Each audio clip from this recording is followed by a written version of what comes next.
There was Zhang RPs.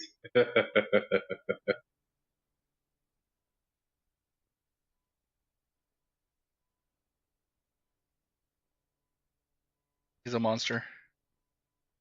A hunter?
I told you I did yesterday.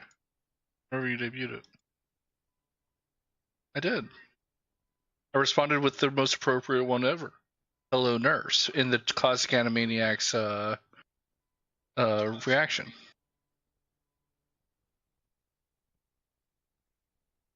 It's in the VOD, CAD. You can check it at cadplays.youtube.com.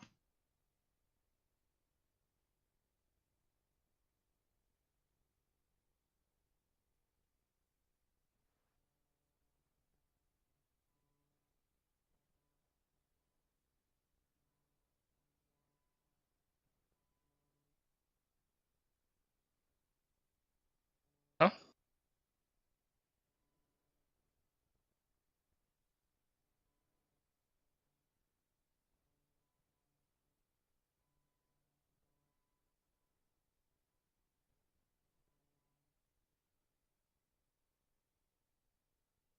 That Oh, it's Japan. Okay. I was worried if it was America. I thought it was just McDonald's, corporate McDonald's, and America being stupid, but Japan probably had a reason.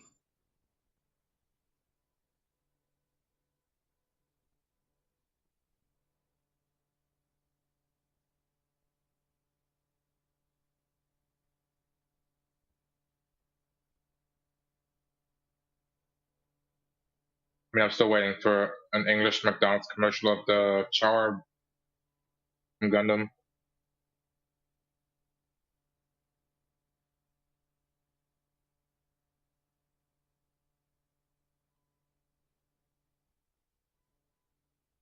The new type burger.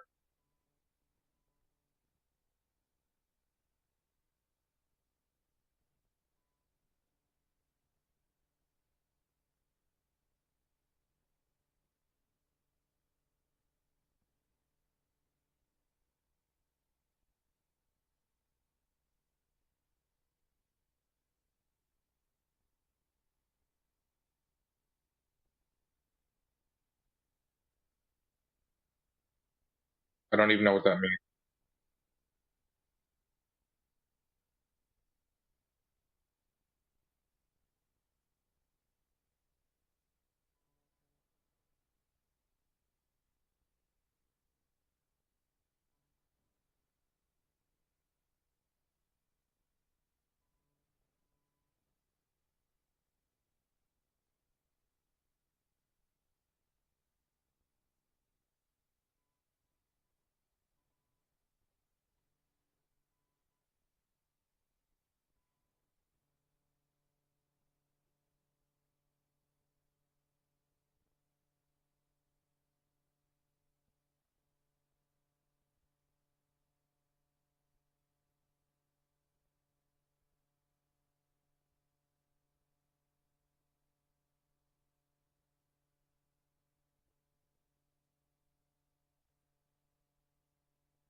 Goodbye.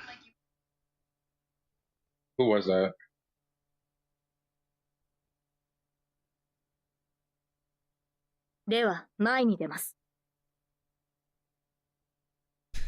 Hello, chat. How's it going?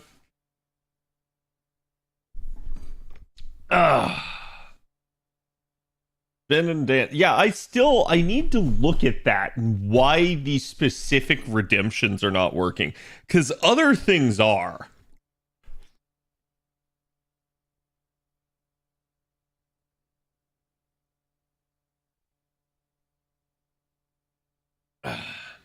I'm sorry for making you guys waste your points. Blah, blah, blah, blah, blah, blah, blah, blah, blah, blah. Okay, chat. I hope you guys are doing good today. I gotta get out some stuff. Wait, I didn't get. Okay, I'm way behind. I'm sorry, chat. Wait, is Twitter just like not working all of a sudden? Okay.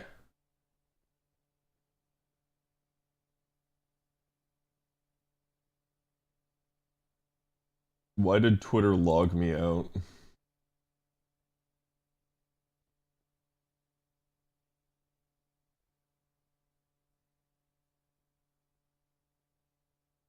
Don't you dare two-factor. God damn it. Sorry, chat. This is gonna take a bit.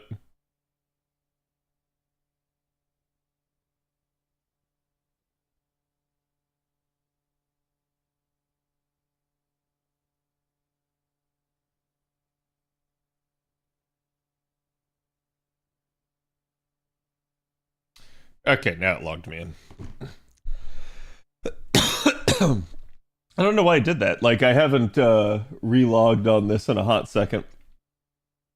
Pion, thank you for the 20 months. Appreciate it, my dude. Chat, can we get some love for Pion?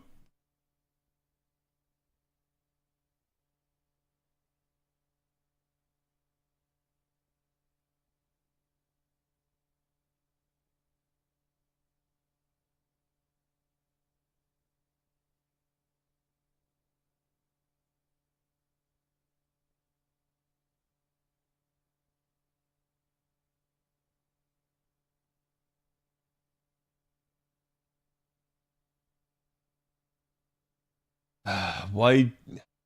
I'm literally like posting the tweet, and right under it is just a meme of somebody having like Amaranth doing the ASMR for like licking the ear. And I'm like, dude, what the fuck? I do not want to see this on my timeline.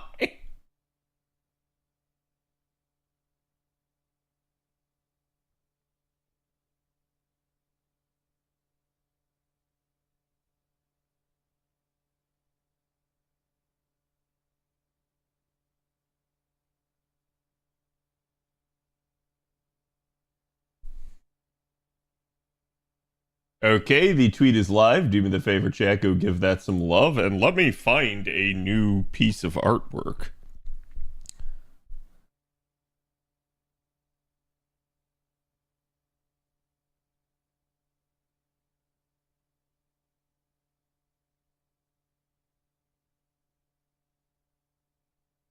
Actually, I think Bob bailed me out today. Yes, he did.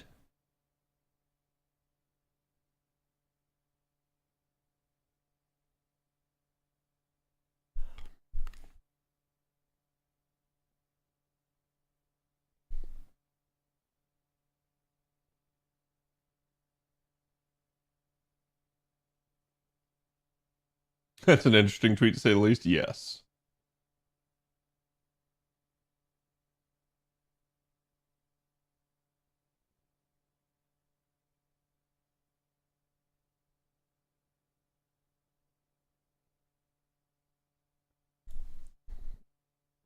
Okay.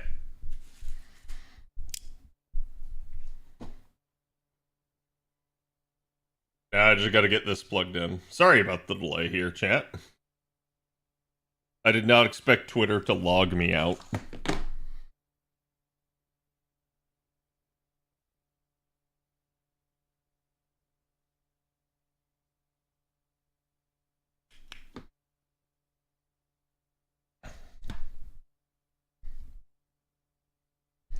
Random question: are drops in Advanced Quest guaranteed? If so, would that make Advanced Quest the most AP guaranteed? I guarantee you they're guaranteed for the first run, but probably not after.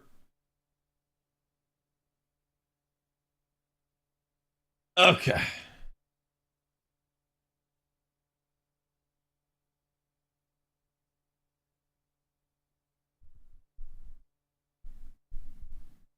Hello, chat.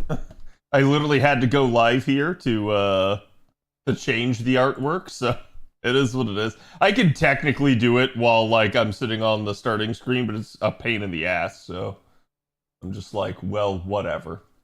But again, yeah, I got the go live tweet out, and do me the favor, go get that some love while I get this set up here real fast.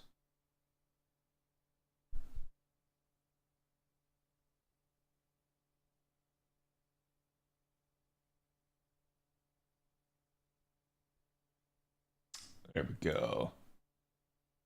Good old Kamisato. Perfect. All right. Let me grab you guys today's sauce.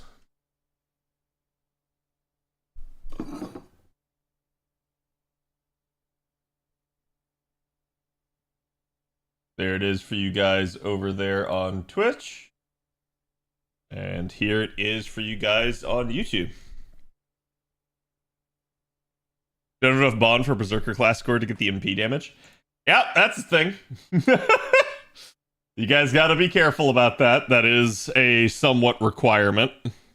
But I wouldn't worry about it too much. You can still continue to work on other class scores.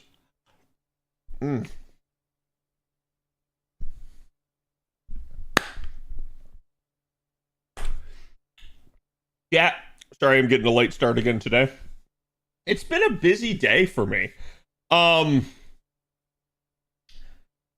Basically, today should be a pretty light gameplay day in the sense that I don't have much to do in-game, but I have plenty to talk to you guys about, so we're actually going to be doing probably a bit of recording. Let me run into Ordeal Call here.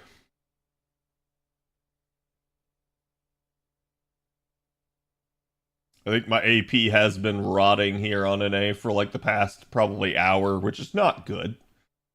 Oh yeah, by the way, chat, 4 hours left on teapots. I think they did make a announcement about that or something. I don't remember. But either way.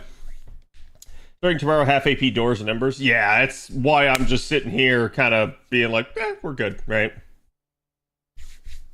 Excuse me. Mobius, hello, and welcome everybody. Hope you guys had a good day. I have to probably get bolt cutters and cut the padlock off of my back gate because somebody, one of the guys that like does my lawn or pest stuff, probably took the key that I have, and I can't find the replacement for it.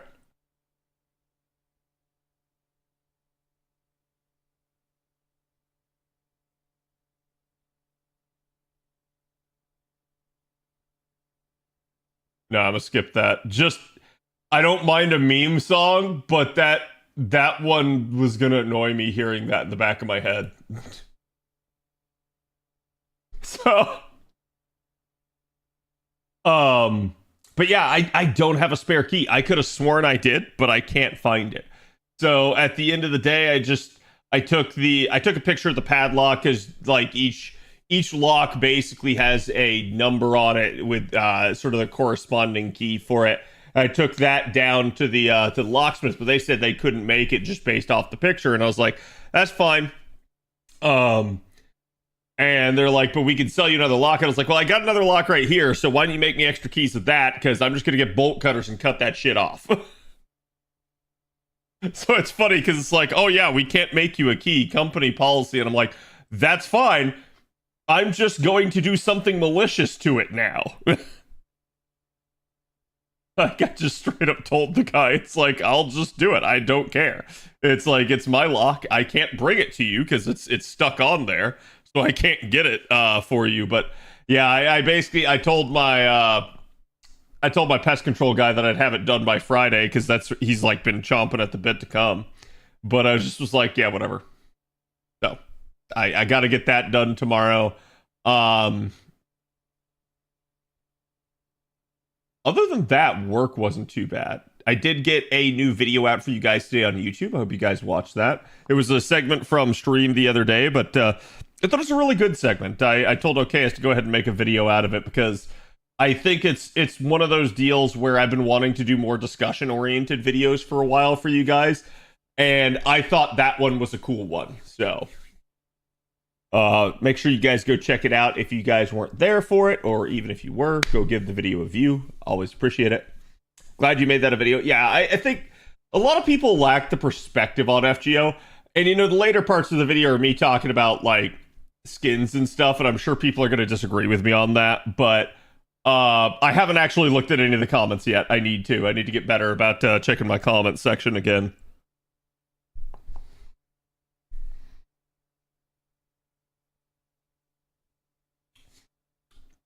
I suspect hardest is just because, like, what's to stop somebody from just taking a picture of someone else's lock and being like, hey, make me a key for this? But at the same time, it's like, yeah, you can also just take bolt cutters to that, so.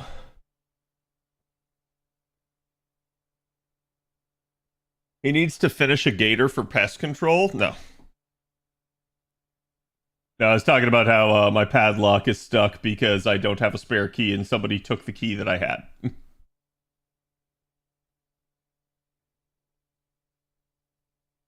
Bolt cutters to the gatekeeping? Yeah, actually appropriate given the topic of today's video.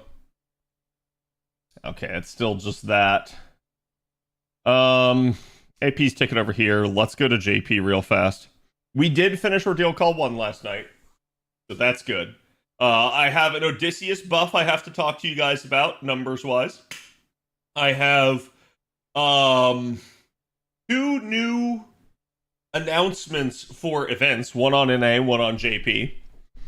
And oh yeah. There's one other thing I'd like to do, but I'll leave that till the end of stream to see if it actually works.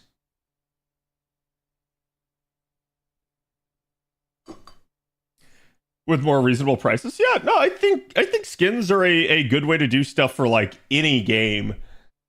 At least from the standpoint of, I think people get upset about pay-to-win items, as they should, okay? I think people get upset about, even if it's not pay-to-win, something that adds additional gameplay if they don't have the money for it, and it's not like a full-blown expansion or something to the base game. So, I don't blame anybody for being upset over like microtransactions and DLCs.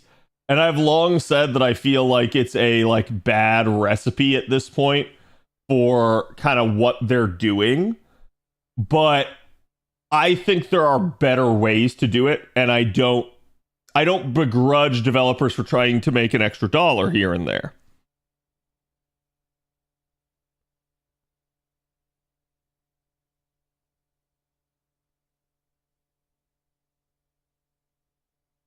Any of the siblings as servants? Probably not. Hope day's going well. It is. It is. It's at least a short week for us because again we had Memorial Day off, so that was Monday down the drain.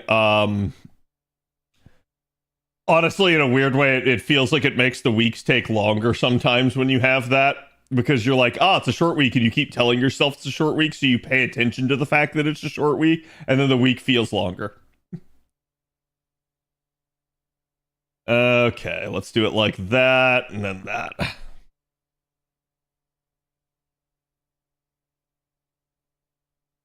Here we go. Favorite part of OC1?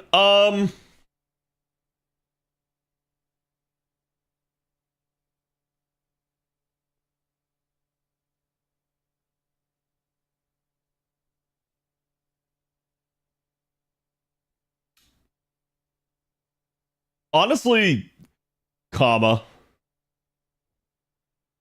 Like honestly, comma. If you know, you know.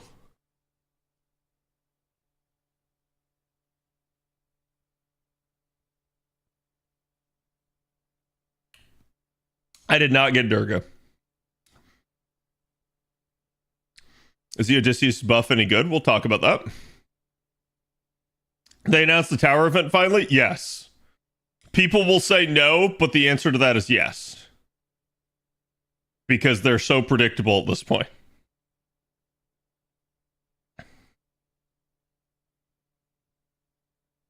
I heard comma and I wholeheartedly agree. So if I said comma was bad, you would wholeheartedly agree.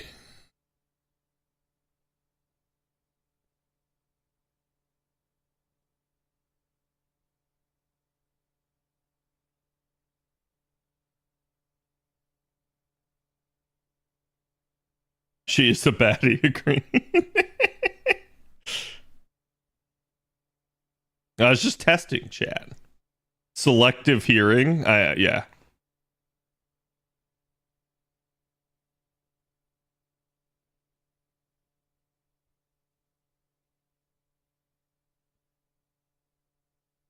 Outdid herself this time. She's still a nugget. Like I said, it was really weird because it does feel like the ordeal call gives way more exposition to comma than anybody else. And that's kind of wild.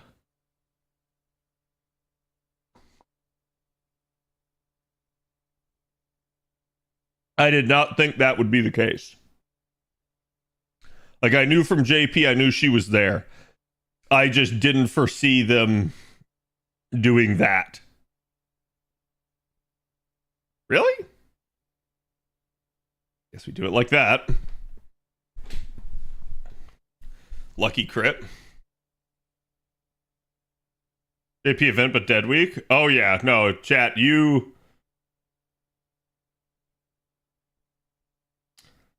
dead for a bit.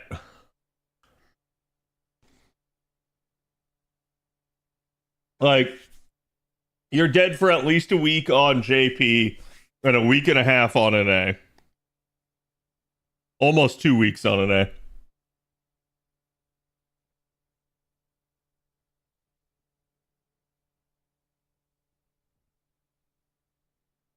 Wow, that still didn't kill? Really? Oh well. Extra bond.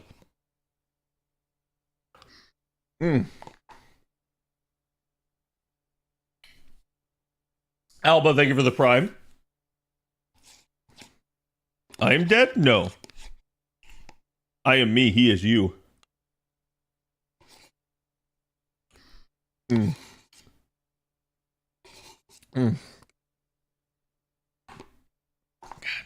Sometimes vanilla ice cream just hits the spot. Almost like I'm a vanilla type of guy, right, chat? Not that one. Oh, look at that one. Almost like I'm a vanilla type of guy.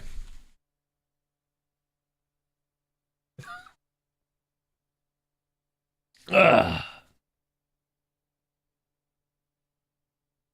Too bland? Hey. One man's bland is another man's delicacy.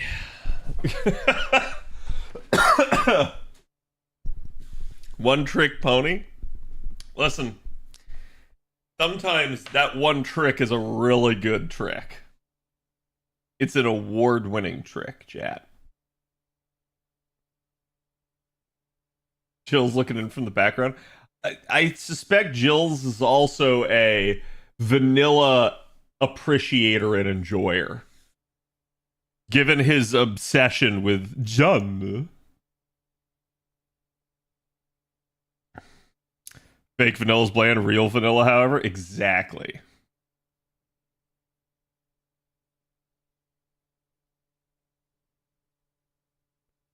You gotta find that real vanilla, chat.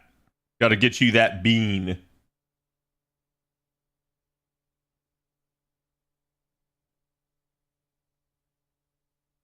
Oh, come on.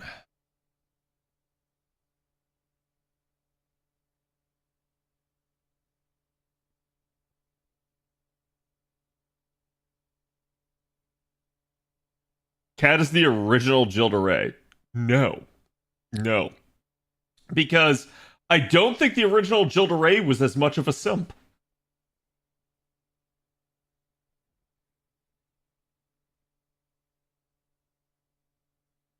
I can't afford a mortgage for that.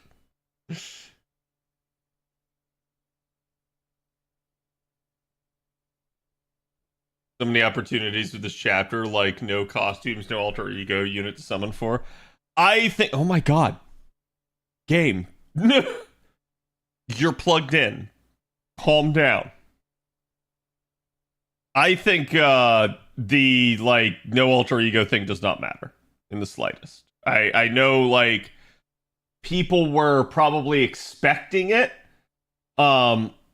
But I'm going to say, chat, this is the quote unquote like disservice a little bit that JP did to the like NA fan base for years.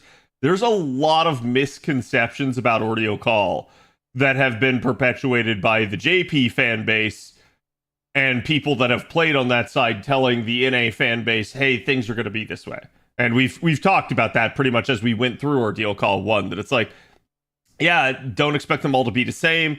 They don't all like just hyper fixate on an extra class. They're not like something where like, oh, it's all extra classes and you can't take anything against them that doesn't work. Like there's only one Ordeal Call where that is the case. So a little bit these misconceptions I think have hurt the community to a degree because it's caused people to like form in their head these ideas about the way things should be, and they're going to judge Ordeal Call based off of that.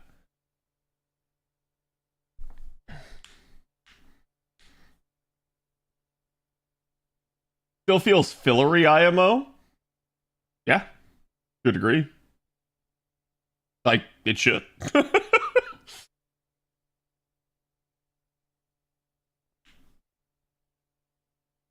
Cad would rather be the original Bedivere. To a degree, yeah. I actually really like how Bedivere is portrayed in FGO.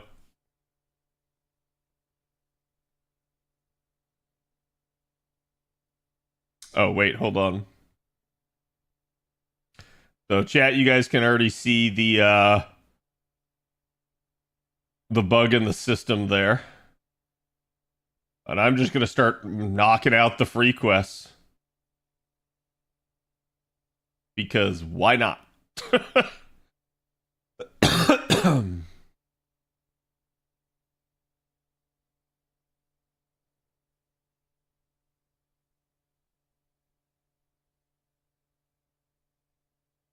Yeah, it's her that needs to be in the back line. Sorry, I had to think about that for a second.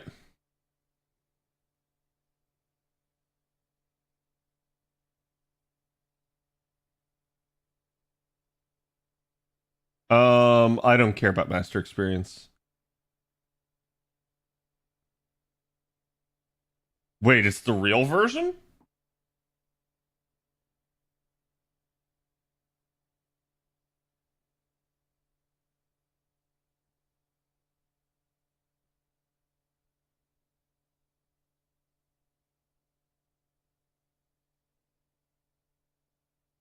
I'm surprised. That's odd, right? Like, it's really weird. Let's see who song requested it. It was Cody. It wasn't even Jay. I figured it would be Jay.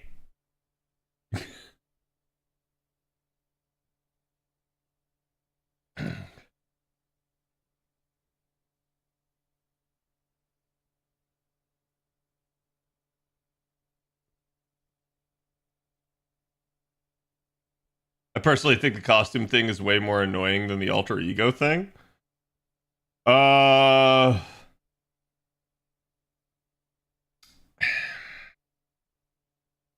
understand. However, I'm going to say they also missed the opportunity back during summer, and summer is the far more likely thing to give out a costume. So to me, I'm not even like upset that Ordeal Call didn't do one. If that makes any sense. Because I know exactly which costume you're talking about.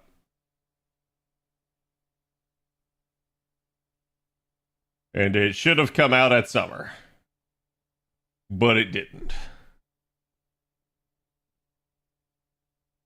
Do we even half off AP for free quest first clear anymore?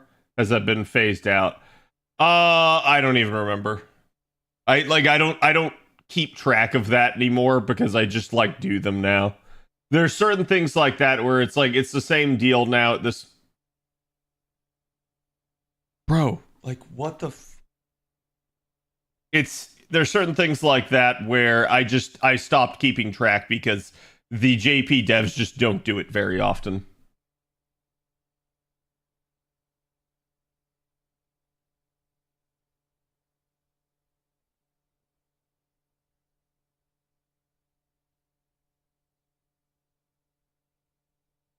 Yeah.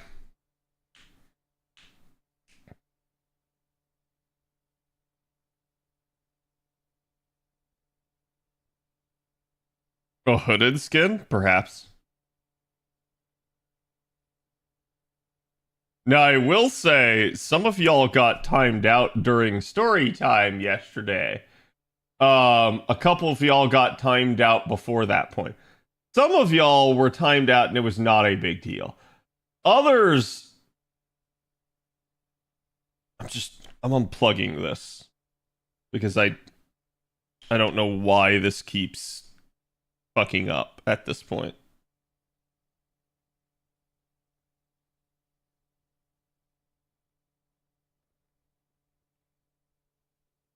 There we go. Some of y'all were timed out. It's not a big deal. Others of y'all were timed out, and frankly, you were lucky that it wasn't worse. Because if it had been, I really probably would have banned some people yesterday. I can't express my annoyance other than to say, like, there were at least a couple of times where right before the scene was going to happen that was going to reveal someone or something, somebody said something in chat. Like, right before it. And I'm like, guys, you waited the entire time and then blurted it out. It's like going into the Harry Potter movie and yelling Dumbledore dies right before the scene that he dies. So please just be better about that stuff. That's really all I can say. I don't like timing y'all out. I never have. I don't feel like I should have to. But dear God, some people just don't get it. My comment wasn't a spoiler. While true, Field, I did not know. And your comment was right there on the line. Because if the story had gone that way, I probably would have banned you. You were one of the people. And don't take this the wrong way. Maybe you knew. Maybe you didn't. But that's the problem at this point is we can't take the risk because so many people have done it over the years. We can't allow people that benefit of the doubt because, look, I'm going to be honest with you guys. Literally the very first time I streamed OC1 here, somebody immediately came into chat and tried to play it like they hadn't already read through the story. And they had. And they thought they were smart, but they let the cat out of the bag. And I had to time them out. So it's the exact same scenario as that. People will act like they're just reading along and they're just postulating and theorizing alongside of us, but they're actually somebody that's already read the entire story and they're playing with a full deck. So like I said, I've warned you guys before about this stuff.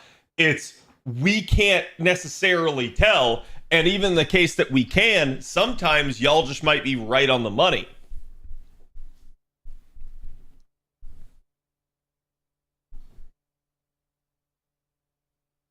That's why the pins message is a short paragraph. Yep. Cat, was chat worse in LB5 or LB6? Chat was far worse in LB5. Chat was pretty good for LB6 because I got really angry with LB5. I got really angry with LB5. But it is what it is. And the reason, to be fair, chat, playing with a full deck feels like giving Chad too much credit. No, it's not. Because we're playing Uno.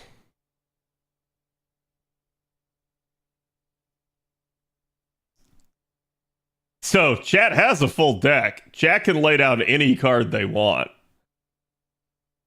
Unfortunately, chat's very far away from winning.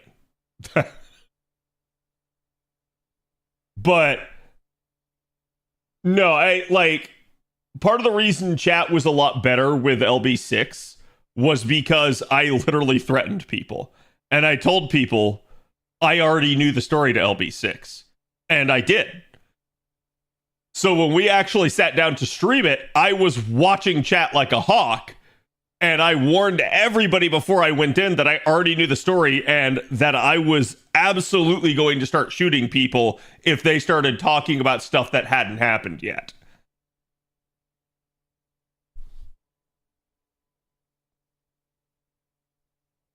I had at least 3 decks, yeah. I don't trust myself not to let something slip.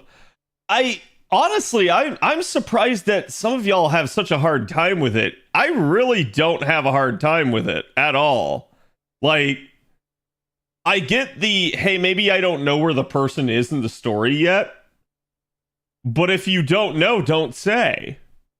It's that simple. Or just ask me where I'm at in the story. Like, it's really weird sometimes that some people seemingly have no filter. And I think that's the truth.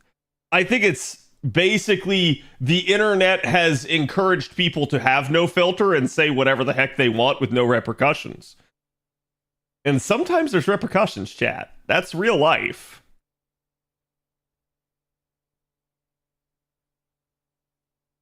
There were also a lot of long paragraphs with spoilers hidden in them. Yes. But I hate to say it, chat, each time this happens, we get tougher, not better on spoilers. So the more you guys do it, the more you ruin it for everybody else.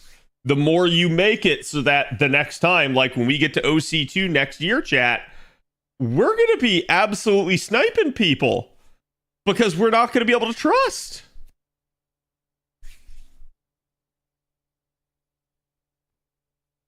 I still remember quite a few chatters getting shot during the LB7 stream. Yeah.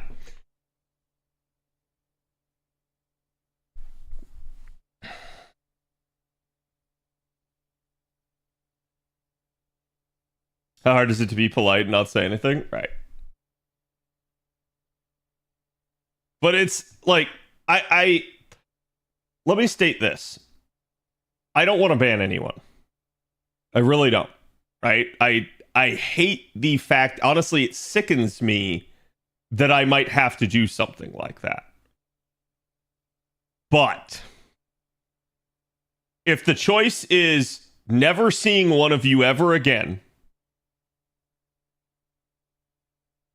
or protecting everybody else in chat, guess which one I'm gonna choose.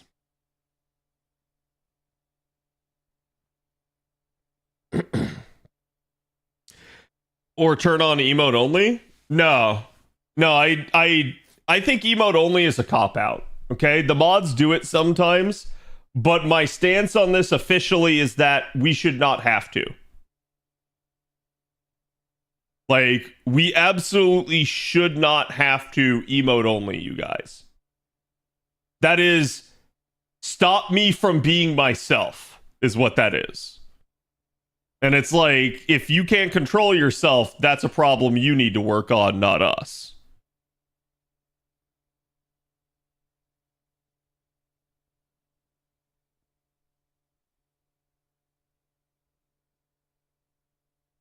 Subscriber only. That wouldn't help. Not for honor, but for you, Snake Eater. Chat, when are we getting the remakes for these? It's this year, but you know, I probably should have looked at what was in this node before I just took this composition to it.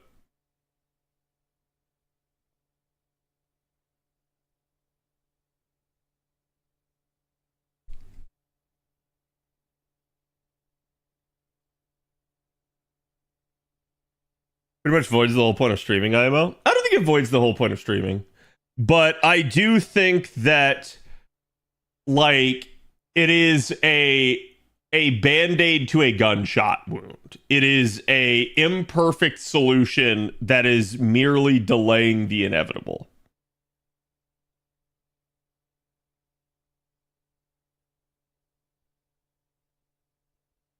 And the streamer can choose to see them by default. That would be nice. But just like on Discord, I'm not sure I trust people to actually use.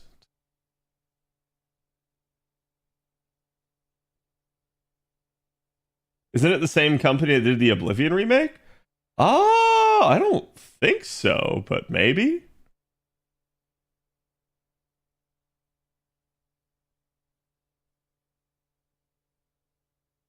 Gonna give her the crit damage here.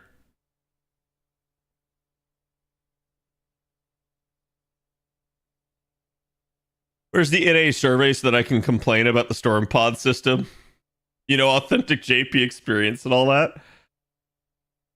I mean, just like in the video I put out today on YouTube, chat, that barrier has already come down.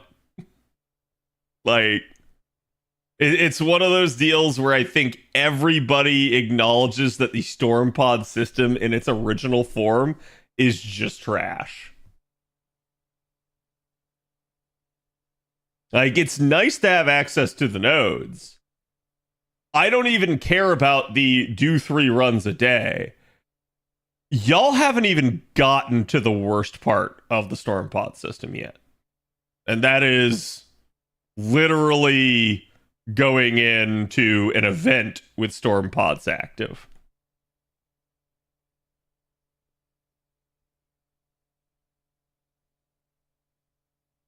They worked support, apparently. Interesting.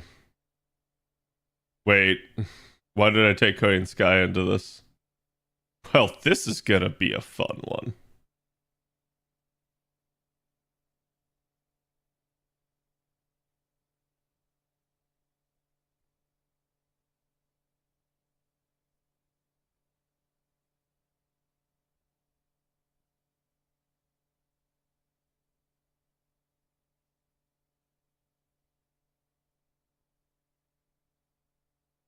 Something tells me not only will this not kill everybody, but I will need stars here. I saw it, but I get to complain for 2 years. I know.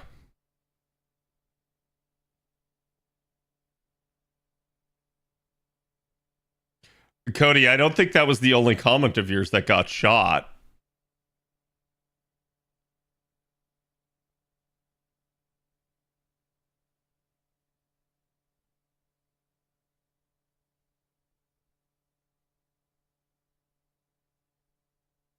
Which we won't do until summer, right? Pretty much at this point, yeah.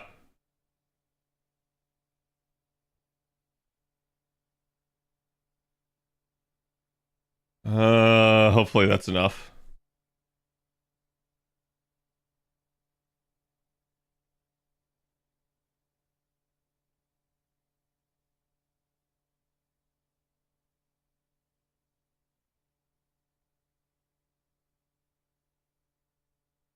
I mean, believe it or not, I basically do read everything you guys say.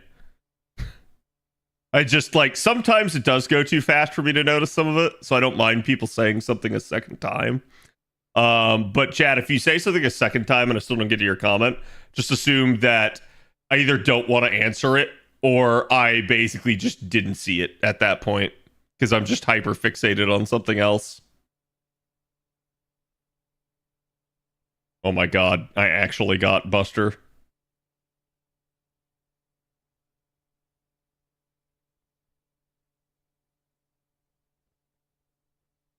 Let's go. Fearless, thank you for the prime. Thank you for the 13. Jack, can we get some love for Fearless? They produce it soon. Yep. Yeah, I didn't roll Durga. I didn't roll Bhima, but I will be rolling Saber Medusa. Not that I need Saber Medusa either.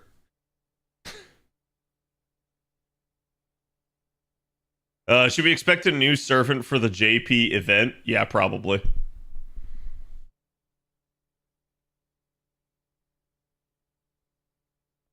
And then your next question is who? And then I'm going to say no.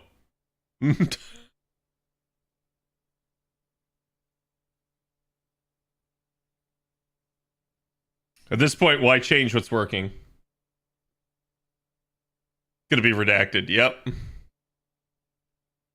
We still have silhouettes left? I mean, we should, right? Like, we're not even halfway through the year, so. That being said, we are almost to June already. Like, what the actual...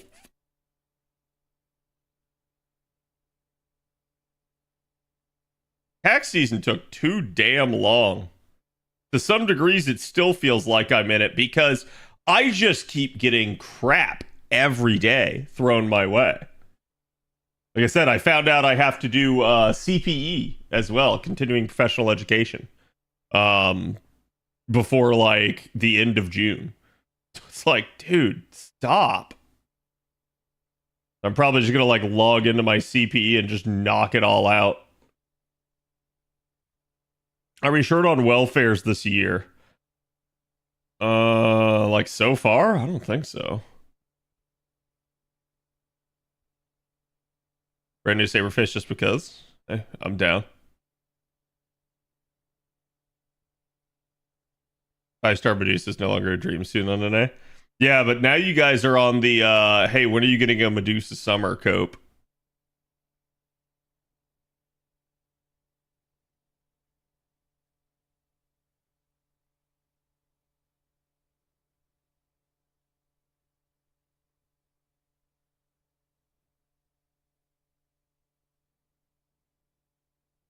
Due to the made-up convention of dates? No, I think it still just runs slower and slower. However, I do think some of chat is no longer a child, and it hurts them that they can't go back.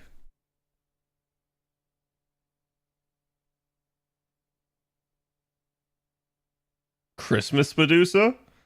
When's the next Christmas is your better question.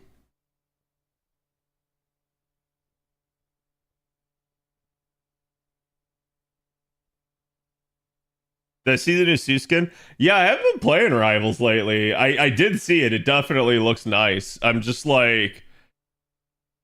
I don't know what it is about Rivals, but I feel like... they're doing the thing that I warned everybody about, which is that they're making the game a chore. They're trying to give you all these things and make you play the game every day. And yet the best thing they can do is allow you to take a break from the game. And I'm dead serious about that. That's the mistake all these live service games make. But there is a reason that they make it. They make it because they know if they let you go, a bunch of you won't come back. However, that's not how you create a devoted fan base. That's how you form an addiction, but it's not how you create a devoted fan base.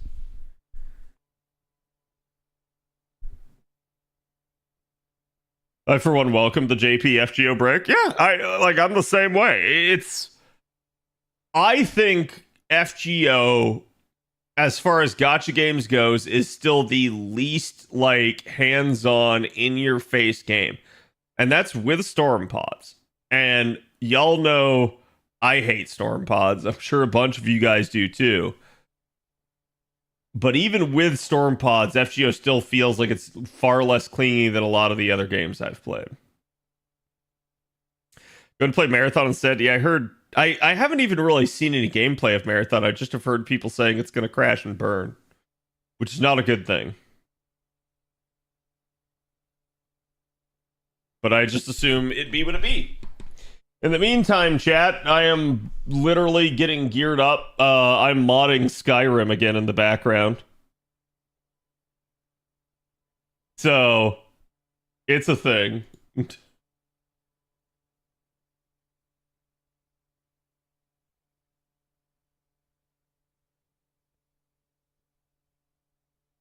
Yeah, I'm gonna try to make it like the most difficult playthrough I've ever done.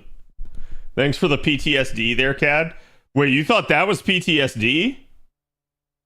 Just wait. Okay, because turns out, Digi, do you guys remember the anniversary update for Skyrim that like broke everything and the modders were really angry? What if I told you they updated that again? And that now there's like 2 extra things you need to do every time you mod the game.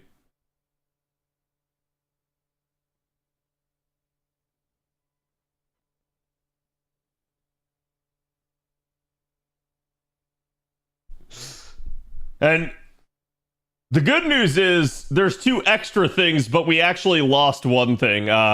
We used to have to roll back the game due to the Annie update to the prior version before the anniversary, but now I guess the modders have made it so that you don't have to do the rollback anymore. The problem is the anniversary update again has now made it so that like there's even more improved ESL architecture, which is really, really good. Instead of having like a max of 2,000 ESLs, you can have a maximum of like 4,000. But I guess they like did something with the files, and so now if you want Skyrim script extender to work with it, you have to do even more stuff. So it's fun. Modding's always the worst part of Skyrim. Like it's the best part, but it's also the worst part. Once you get the game like fully modded and actually like start your playthrough, that's when it's fun. I have no water, chat. Let me be right back because we got to do recording here. So.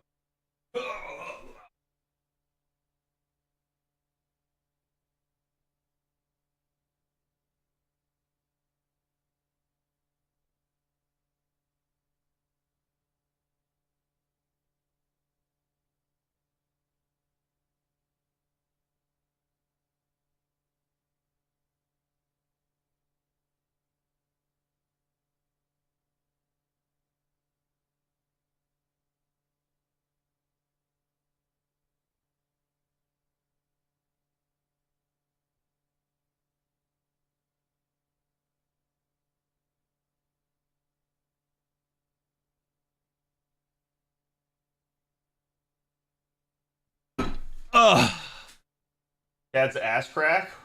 Was it really my ass crack? I'm sorry if I flash chat. It's just my soft shorts. If you get the paid mods, is it faster? I don't know. I never do fucking paid mods. Why the fuck would you pay for modding? It's free.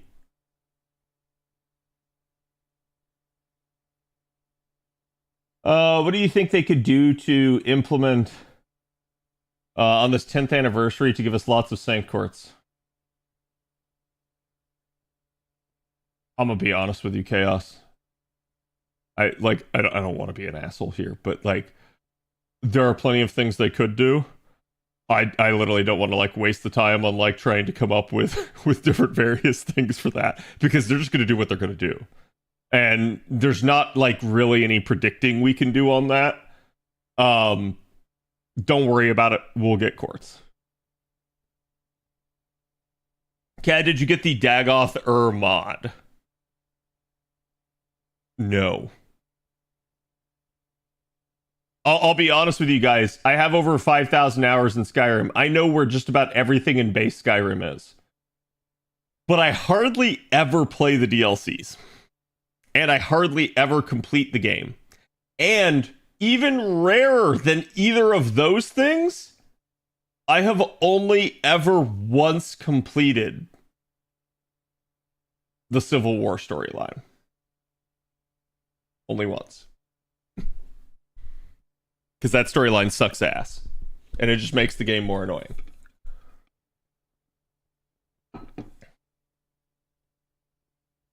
My only hope for Annie is the next Annie. Annie Servant isn't a new summer unit again. Yeah. I mean, they kind of have been doing off again, on again. Are you gonna play Elden Ring Night Rain? Nope. No, I'm sorry. I don't want to like piss off any of the Elden Ring bros, but I don't think Night Rain is gonna do good. I think Night Rain is an interesting idea that should have been like a separate DLC to Elden Ring, or like I don't know. I don't think they should have done it as its own separate game. It's a cash grab. I wouldn't call it a cash grab in the sense that I think they're trying to. Okay, hear me out, chat. Would you consider Fallout 76 a cash grab? Some of you might. Okay, I don't. But the reason I don't is because it was its own standalone game, and clearly they had goals and aspirations that they wanted to do with it. It just didn't go well. I think you can say, like, oh, well, they microtransacted it to all hell, so that makes it a cash grab. And in that sense, yeah, like the pricing of Night Rain, you can make an argument that that does make it a cash grab. But I think there is an earnest desire to do something different within their engine and to push boundaries and to prepare developers, and that is why they're doing this. So I don't think it's an explicit cash grab, but I do think it's probably overpriced. Especially for what seemingly is the gameplay loop and the amount of content that are in it. I like my Souls games as single player games, not some battle royale style game. Yeah, I'm gonna be honest with you. I think Souls is either single player or co-op. Don't get me wrong, there's definitely like PvP with like invasions, but I think multiplayer and like battle royale, no. Like, I'm sure some people will love it. I don't care. Like, it's not my cup of tea. Like, to a degree, I'm gonna be honest with you guys. You know how like people say like the MMO genre is dead? I have a wild claim. Wild claim. So why is the MMO genre dead, chat?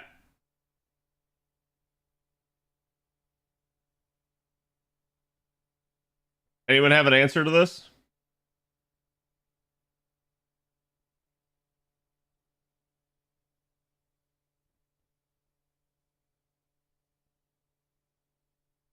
People value their time?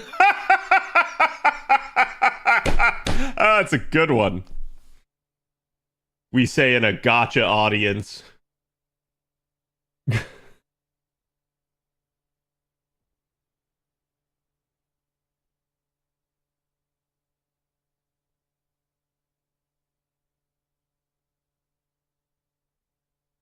People don't want to play social games anymore? Incorrect. Actually, verifiably, provably incorrect. Please tell us. Chat's pretty close. A lot of it has to do with WoW. Basically, WoW is the titan of that industry. It is the front runner. It has held that spot. It has slipped up and allowed Final Fantasy to take the crown from it, and then it has taken it back from Final Fantasy. The issue with the MMO genre is that it's a lot of money. It's a lot of investment, a lot of time spent trying to make an MMO, and everybody knows that the payday might never come. It might never lead to more money. Okay? Because they're all going to get compared to this bad boy. And everyone knows it. So many MMOs have failed. We're basically at the point where only about 2 have verifiably succeeded. And they're still kind of limping on, right? So there's a whole lot of issues at play. Like I'm vastly oversimplifying this. But that's a big reason why people say that the MMO genre has failed. I don't really think it necessarily has, but I do think that at least that's why the market is no longer developing MMOs as much, okay? You can make the same claim right now with battle royales. Battle royales are also a oversaturated concept. There is also a clear front runner in Fortnite and Apex. Okay, so just like with WoW and Final Fantasy, you have these two games. Every other battle royale will be compared to them. I do think there's also Call of Duty Warzone, right? So you've also got Warzone in there. And I think those are probably your three. After that, how are you going to enter that marketplace? How are you going to become a new battle royale? You're not. Nobody's really going to compete with them unless they can do it better than they can. Here's the thing, chat. How are you going to do it better than, frankly, billion-dollar companies? I'm not going to say you can't.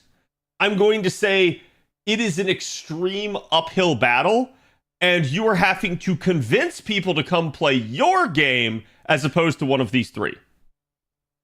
So it is a very similar situation where it's like, yeah, I think for Night Rain, it has the IP recognition, it has the money to do it, but I think the fan base is not who will cater to it.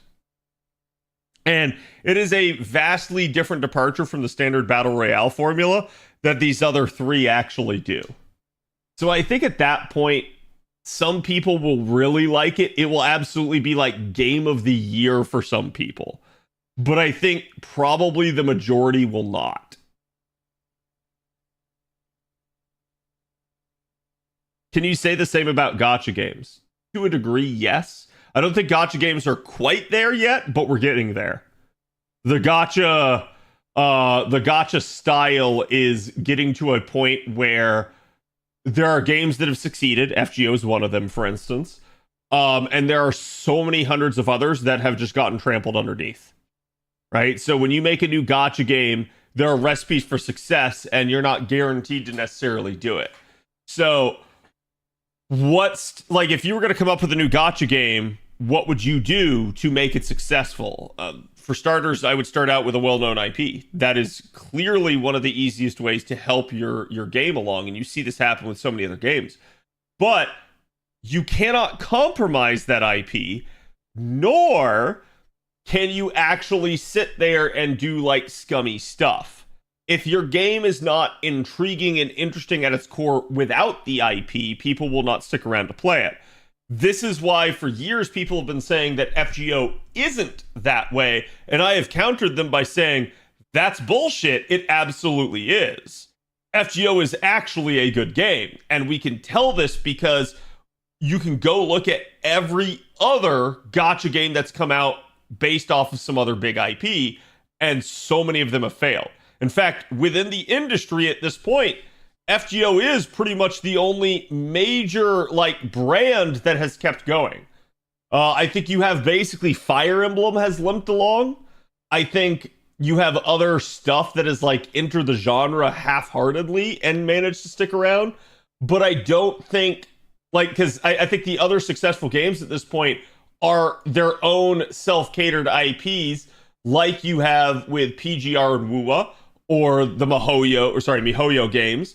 So it's like, those are other success stories, but they also had to go all out in order to make it work. And most other companies can't do that. So, yeah, I think Arknights is an interesting one. Arknights is definitely still around. Arknights is definitely still popular to a degree. And I think Arknights is probably something where I'm not going to say it's dead by any means, because I don't believe that it is. But I also don't think Arknights is as popular as it used to be in a weird way.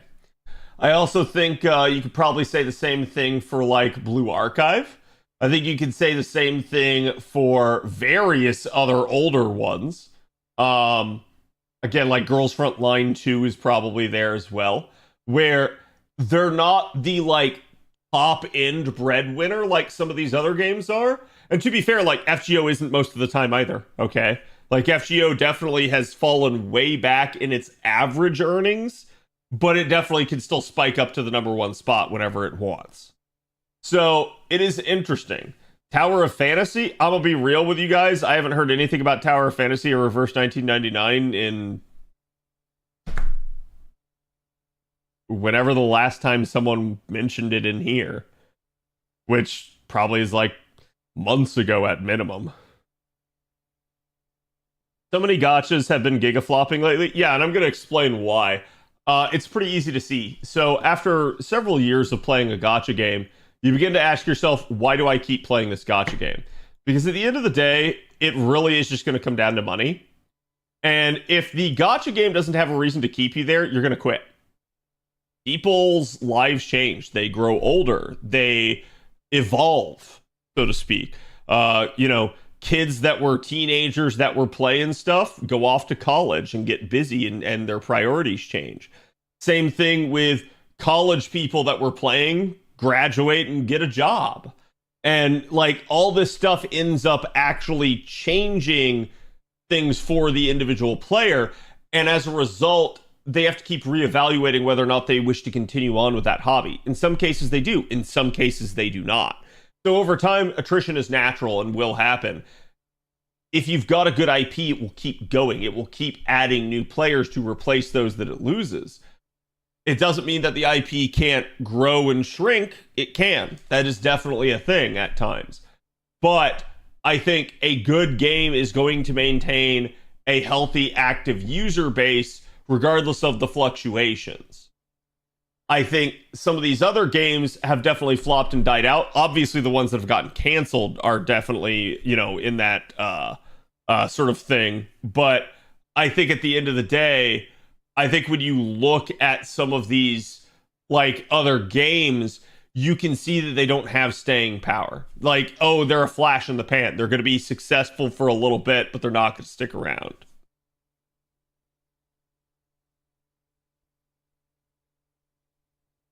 Be careful, Cat. If you say too many times that FGO is good, you might summon the best gacha ever made guy. I don't know who that is, and I don't care.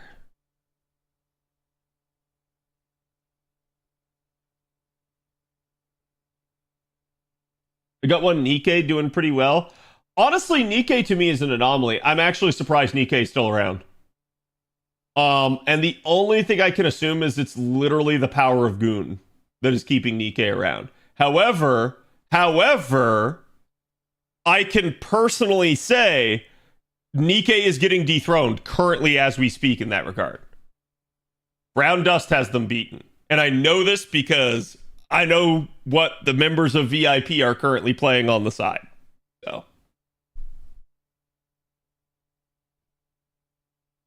Is how much investment you need to get into the community. I don't think there's really that much investment you have to do to get into FGO. I think people make it seem harder than it is.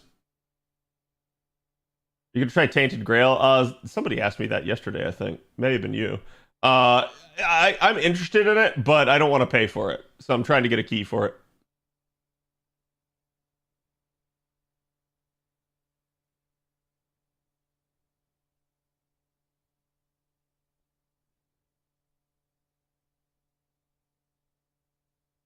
And everyone's mad? Yeah, I mean, is what it is. I think I saw something about that where they said, like, oh, the Chinese server is proud of the fact that they have things that the other server doesn't have. And I'm like, hey, that's cool. In the same way that, like, the NA server would be proud if they don't, if the other servers don't have it. That doesn't make it okay. Like, it doesn't matter who has the advantage over which other server. No server should have an advantage.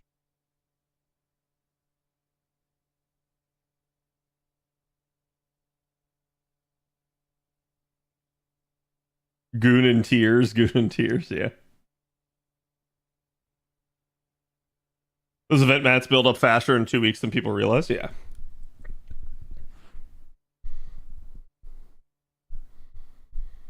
And now they want to bring those to global. I mean, yeah, I'm going to say, as long as they bring the quality of life eventually to the other people, and sooner rather than later, I think there's no issue. But I think if you're like, oh yeah, one server's going to have this and the other server isn't, that's just fucked, right? And to be fair, FGO has had issues like that too.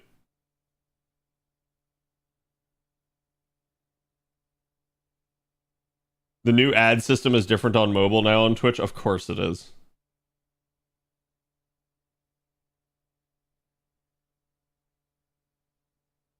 Didn't someone try to murder a CEO because China didn't get a bunny girl costume for favorite character? Yeah, that was Honkai Impact.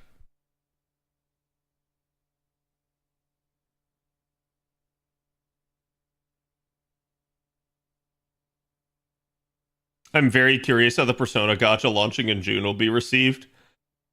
Like, chat, some of y'all go, ooh, a new Gacha game.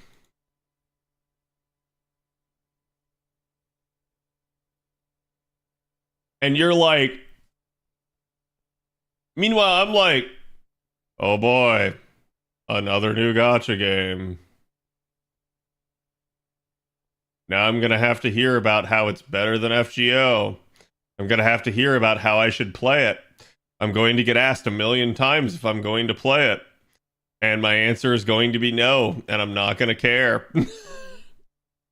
Like, I will say this. I don't understand why people are so like gacha brained and gacha addicted sometimes. And I say this as a gacha content creator.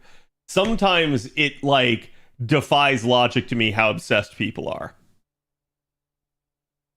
And again, like, I love this game. I continue to play it, but like, I am not gacha brained in the sense that like I have to play another gacha game. I have to play the newest gacha game. I have to check it out. I have to be first. I have to be the person that got the new SSR. I have to, like, I don't. It's just not me.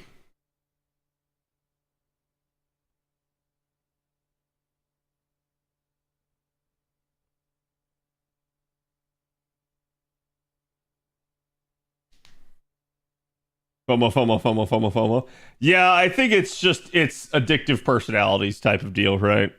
And if you're somebody that likes other gacha games, it's fine. I don't really understand it. So it's always a weird thing to me where like a new game comes out and everyone's like, oh my god, I've gotta play it. And they don't even know if it's good. They don't even know if they'll like it. They don't even know if there's even a character in it that they're interested in. They just are like, "Oh my god, I have to play the new game."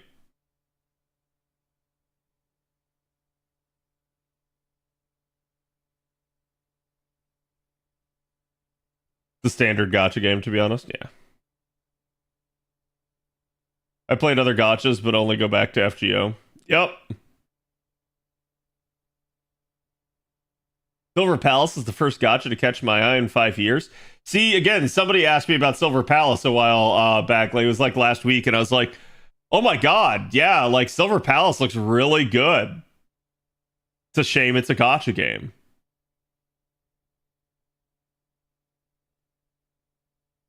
Yeah, I don't know about the rest of you, but I don't like having my money taken from me. I prefer to play a game that doesn't constantly nickel and dime me. Like, gacha games can be fun, but the thing that is ultimately exhausting about them is the live service and like just money grubbing mentalities that they have. And I just, to a degree, it almost ruins them for me. I find myself having fun at first, and then I realize that after a while, it's somehow become a chore and I just don't care for it. And I'm not going to say like FGO doesn't become a chore at times. It does. I think the only thing that keeps me going at this point is that I actually do like the IP, and I straight up just like have already been playing it for so long at this point.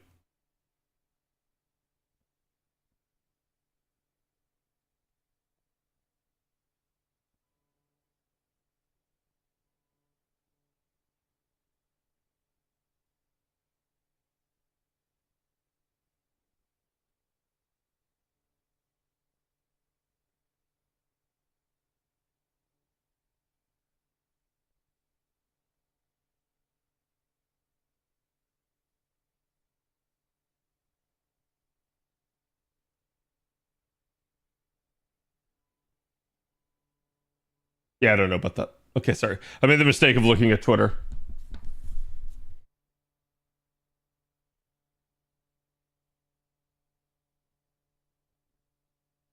I think it's fate ties to myth and history that gets me hooked in it. I mean, I can see how someone gets bored in FGO. I think that's also like the reason that I don't mind FGO though.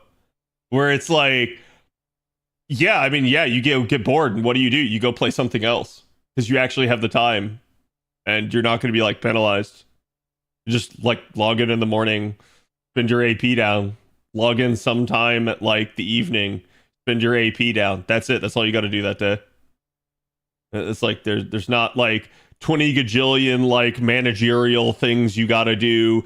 You don't have to go do your like your weeklies, your dailies, your hourlies, your like your PvP, your guild PvP, your leaderboards, your raids, your like bro, no, fuck that. I like just being able to relax. PvE tower mode, yeah. Cat, are you going to play Tainted Grail, The Fall of Avalon? Somebody just asked. No, I'm just kidding. Yeah, like I was saying before, for anyone that's curious, here, allow me, chat.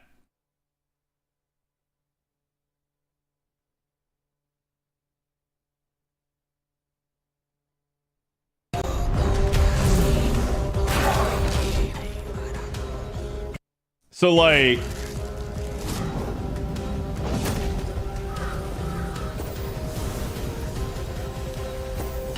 this is apparently an open world, like Skyrim-esque game. So like, The truth about all this. it's kind of interesting. It's a little bit of a blend of a Souls-like and like Skyrim. So it's like, Me? Of course I'm human. it actually does look good. He was the fire that But I forged think the order issue that I from have at this chaos. point is that I don't know how much The will that I carved trust apart this through game. darkness. Because obviously the trailer's going to make it look good, but people have been saying it has like some major graphical bugs that keep happening all the time, and that like the face animations don't sync up very well to the vocals. And you'll notice like almost every time they show someone talking, they don't actually show their face. It's someone that has like a mask on instead. Because the characters that do actually have their face uncovered when they talk, it's like it just doesn't sync up well. He was the man beneath the crown. The combat to me looks odd though. Yeah, people have said it's a little jank, but apparently it's like way more like malleable and diverse than Skyrim is.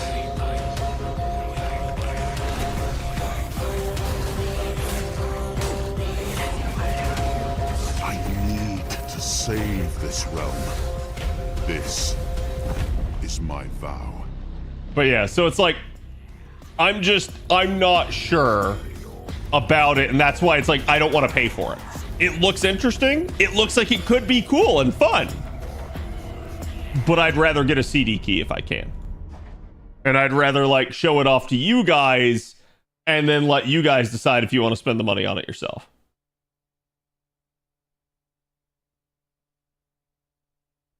Pretty sure it's their first game. Yeah.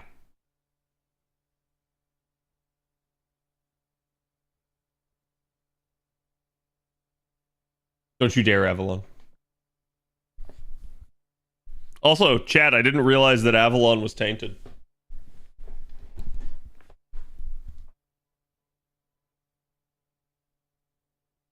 Came to FGO for the history, but stayed for the waifus.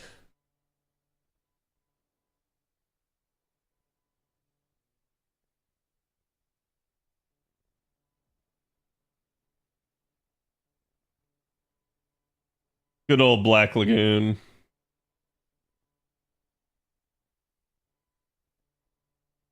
Chat, do I have an Odysseus video? I feel like I have an Odysseus video. But it's probably an old video. What a P Durga did you get, by the way, Cad? So I got so many copies of Durga that I went like all the way around and came back, and I now have none.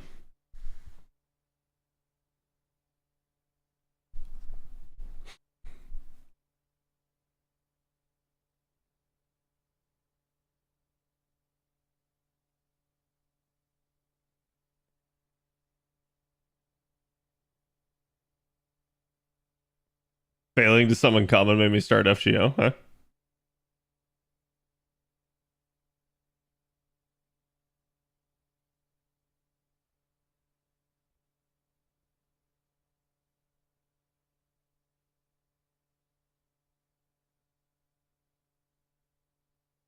I think we might become the first Grandmaster. Well, I'm the grand content creator on Discord. 2,000 copies reset to 0. Yeah, if you guys want to know how many copies of Durga I rolled, take the amount of copies you rolled and multiply by 0.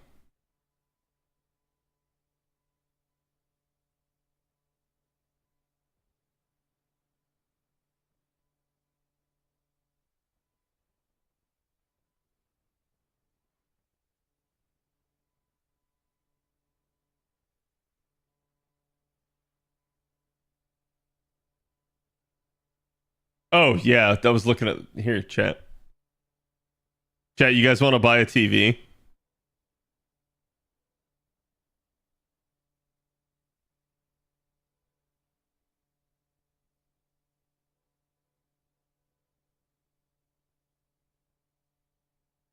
It's an improvement. Like, this should make the TV sell for more.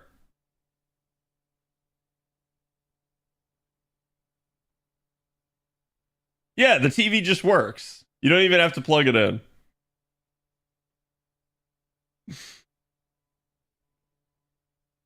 Also this.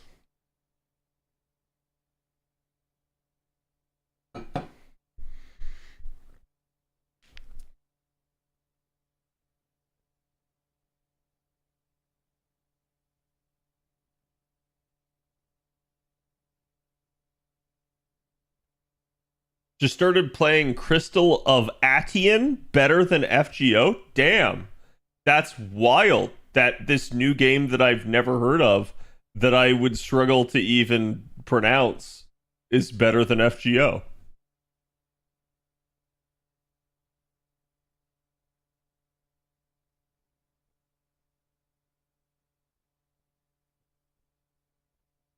Crystal of who? Yeah.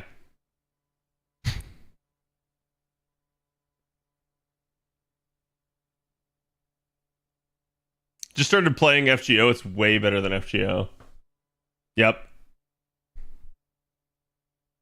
Yeah, Family Guy Online is way better than Fate Grand Order.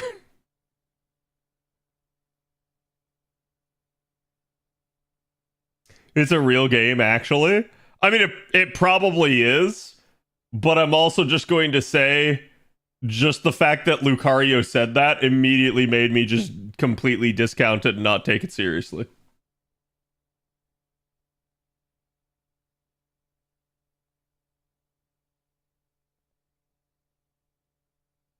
I thought Fate Grand Order's name was really dumb when I first started. Well, okay, you see, the reason that you feel that way is because you're so used to other gacha games where the name literally has like no actual value or impact.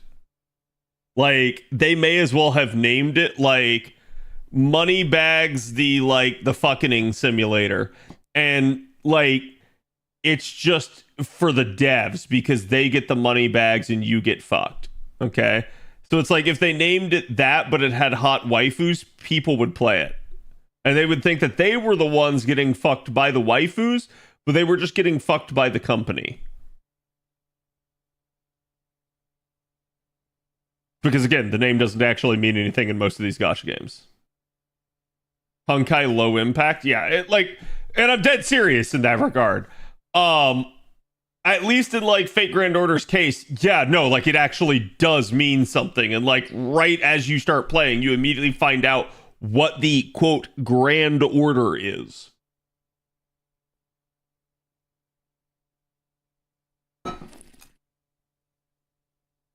You get used to stupid Kingdom Hearts naming schemes, yeah.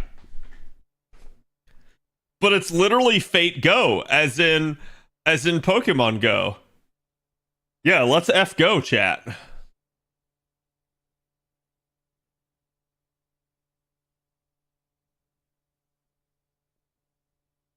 The Grand Order is just a big smoke order, right? Yeah.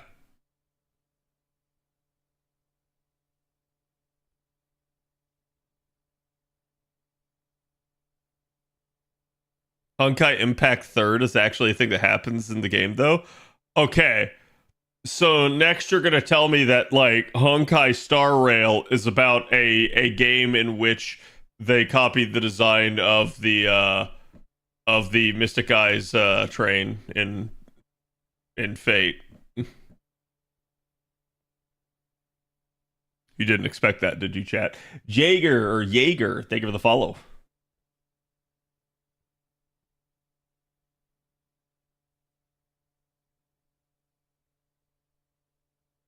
It just amuses me how many ways people pronounce FGO. What if we pronounced it FGO?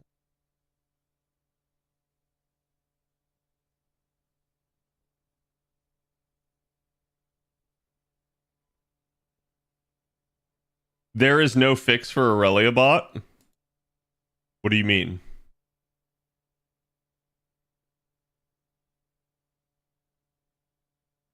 She's right there.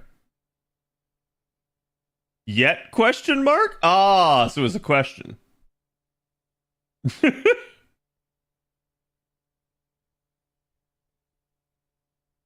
Mystic Eyes of depth perception? Buddy, eyes do that on their own. Yeah, but only if you have two, Tesla. If you only have one, you can't.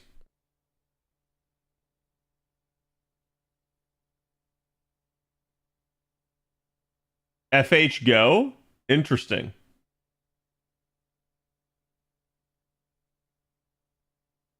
They already have Saber and Archer. All other servants win.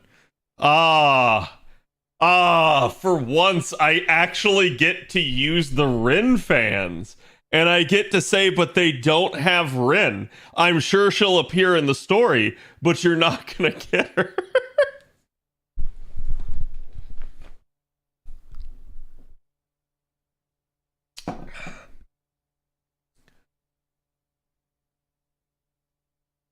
I get to use Rin against the Rin fans. It feels weird, man.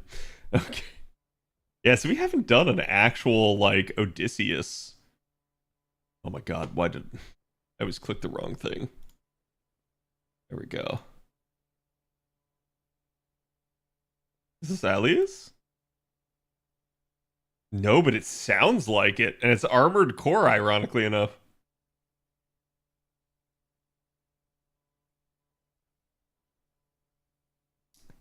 Had triggering all the Rin fans? I'm triggering, like, every fandom tonight, it feels like.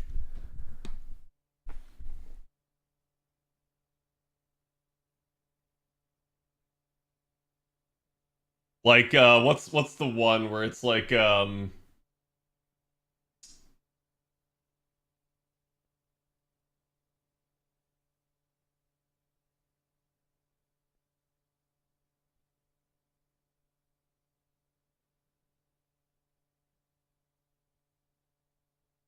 I think it was like Dumbledore said, "You shall not pass" to Luke Skywalker or something like that.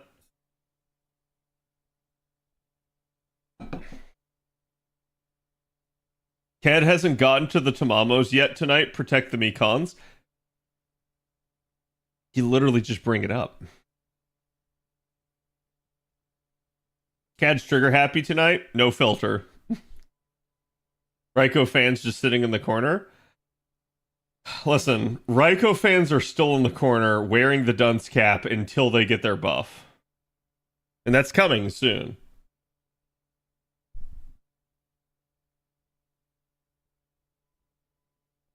EO is kind of adopted.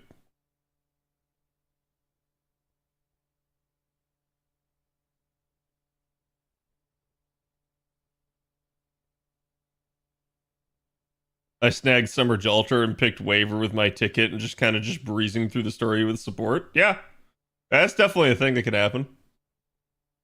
I swear, CAD Tamamo fans will have our day soon. It's been 3.5 years. You're right. You had your day every day for 3.5 years as we stared at Koyanskaya in every single story chapter release. You're right. That's a very good point that you make. Therefore, you're completely, like, underdue. You're undercooked, chat.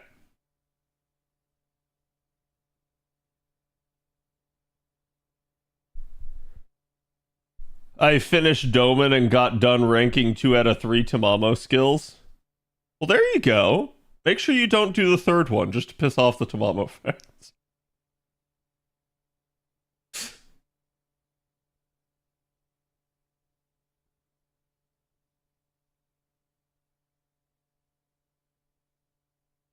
They could do something really funny for Annie and release Arya. See, now chat, this is how you know I'm not a bad person. Because if I were a bad person, I would build your hopes up and I would tell you that Arya is coming for Anniversary.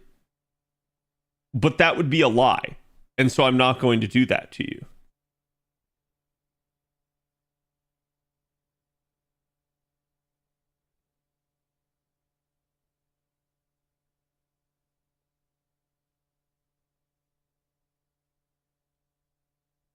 Cat out for everybody today. Listen, it be what it be, okay?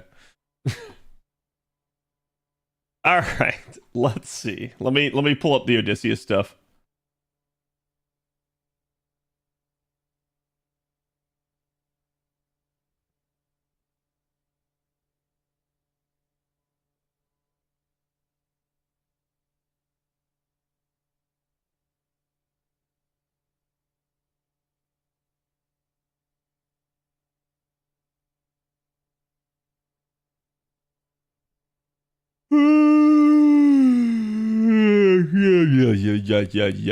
Yeah.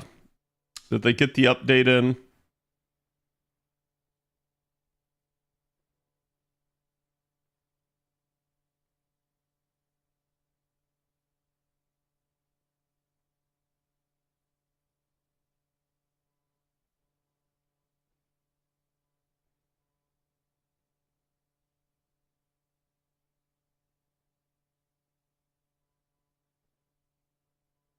Okay.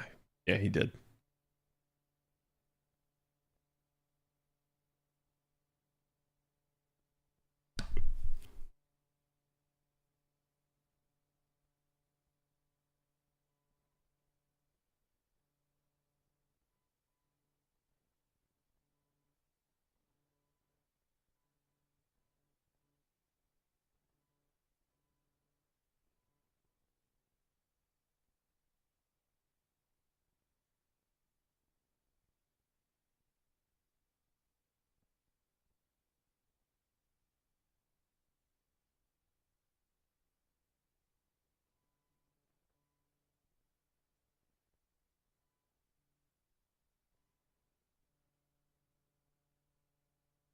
Kind of scared about the upcoming tower event, to be honest. I'm looking forward to your video on it. Oh, it should be easy.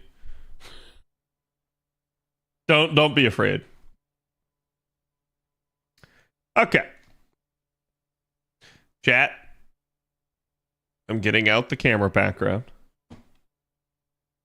Actually, let me make sure my camera is fixed because I keep noticing that, like, it is fuzzy as all hell. Yeah, it reset again. Dude, these freaking power outages, man.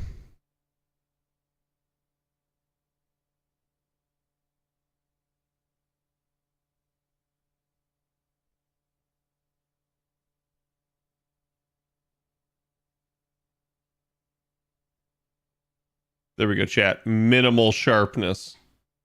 Maximum sharpness.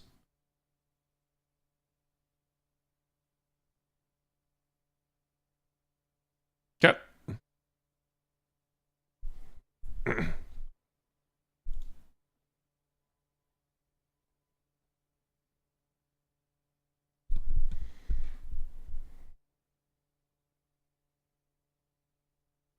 I'm just checking one other thing here.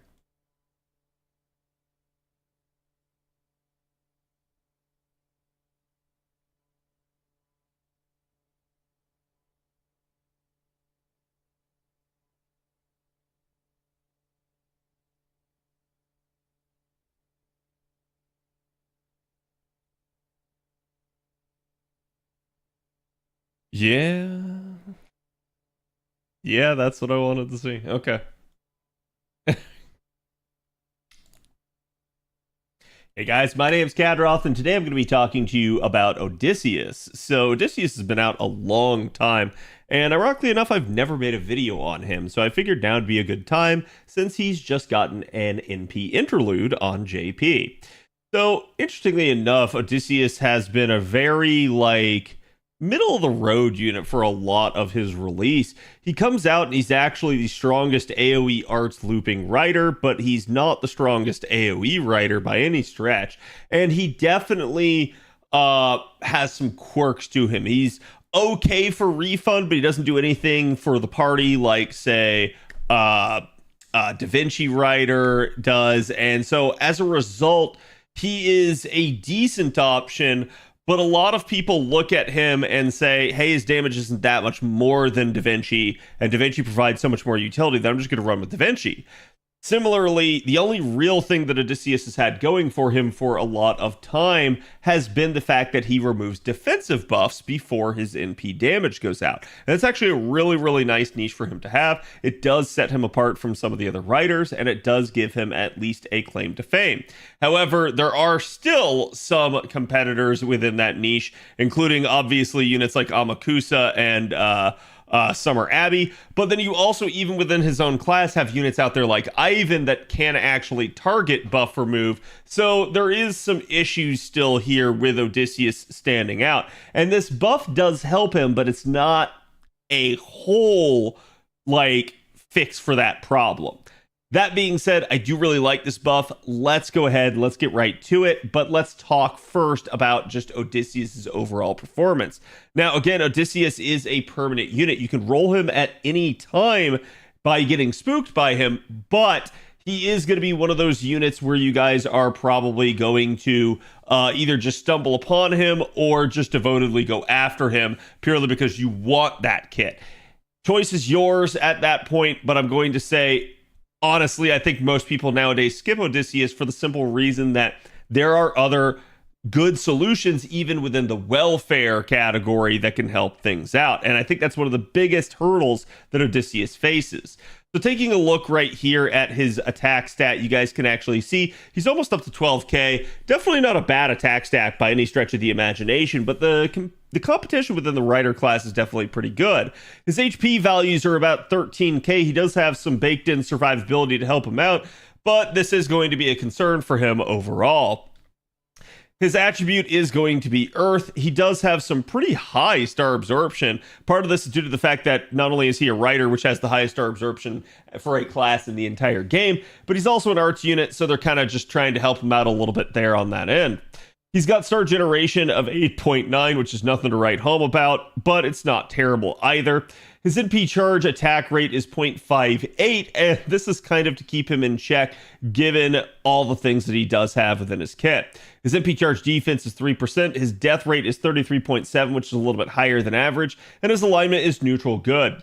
His gender is male. He is the basic traits of Greek mythology male, which is one that Penth can absolutely exploit. He's hominide, servant, humanoid, sovereign, aka king, loved one, which is the Brynhilder's beloved trait, riding, a normal servant, a seven knight servant, which is the Draco trait, and weak to Enema Elish, which is obviously Gil's trait.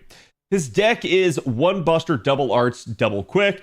It's honestly okay. I think a lot of people would probably prefer the second buster card there instead of the second quick, but he's probably going to want that second quick card for NP generation, given what his overall card performance is. His hit counts are not bad, though, that being said, but again, that base NP gain rate is going to be a little bit limiting on him, given everything else that he has going. So again, 4 hit counts, definitely not anything to look down on, and he does have 4 cards that can be good at NP generation. Looking at his active skills here, he starts out with a Quicken Arts up for 3 turns of 20% each. Neither of these two is particularly strong, but it's something. And he does have the chance to basically draw the attention of all enemies to the party, except for one of his allies, by 300% for 3 turns. This is basically a taunt for everybody else in the party, except the person that you targeted on. So it's a way of basically diverting damage away from a character.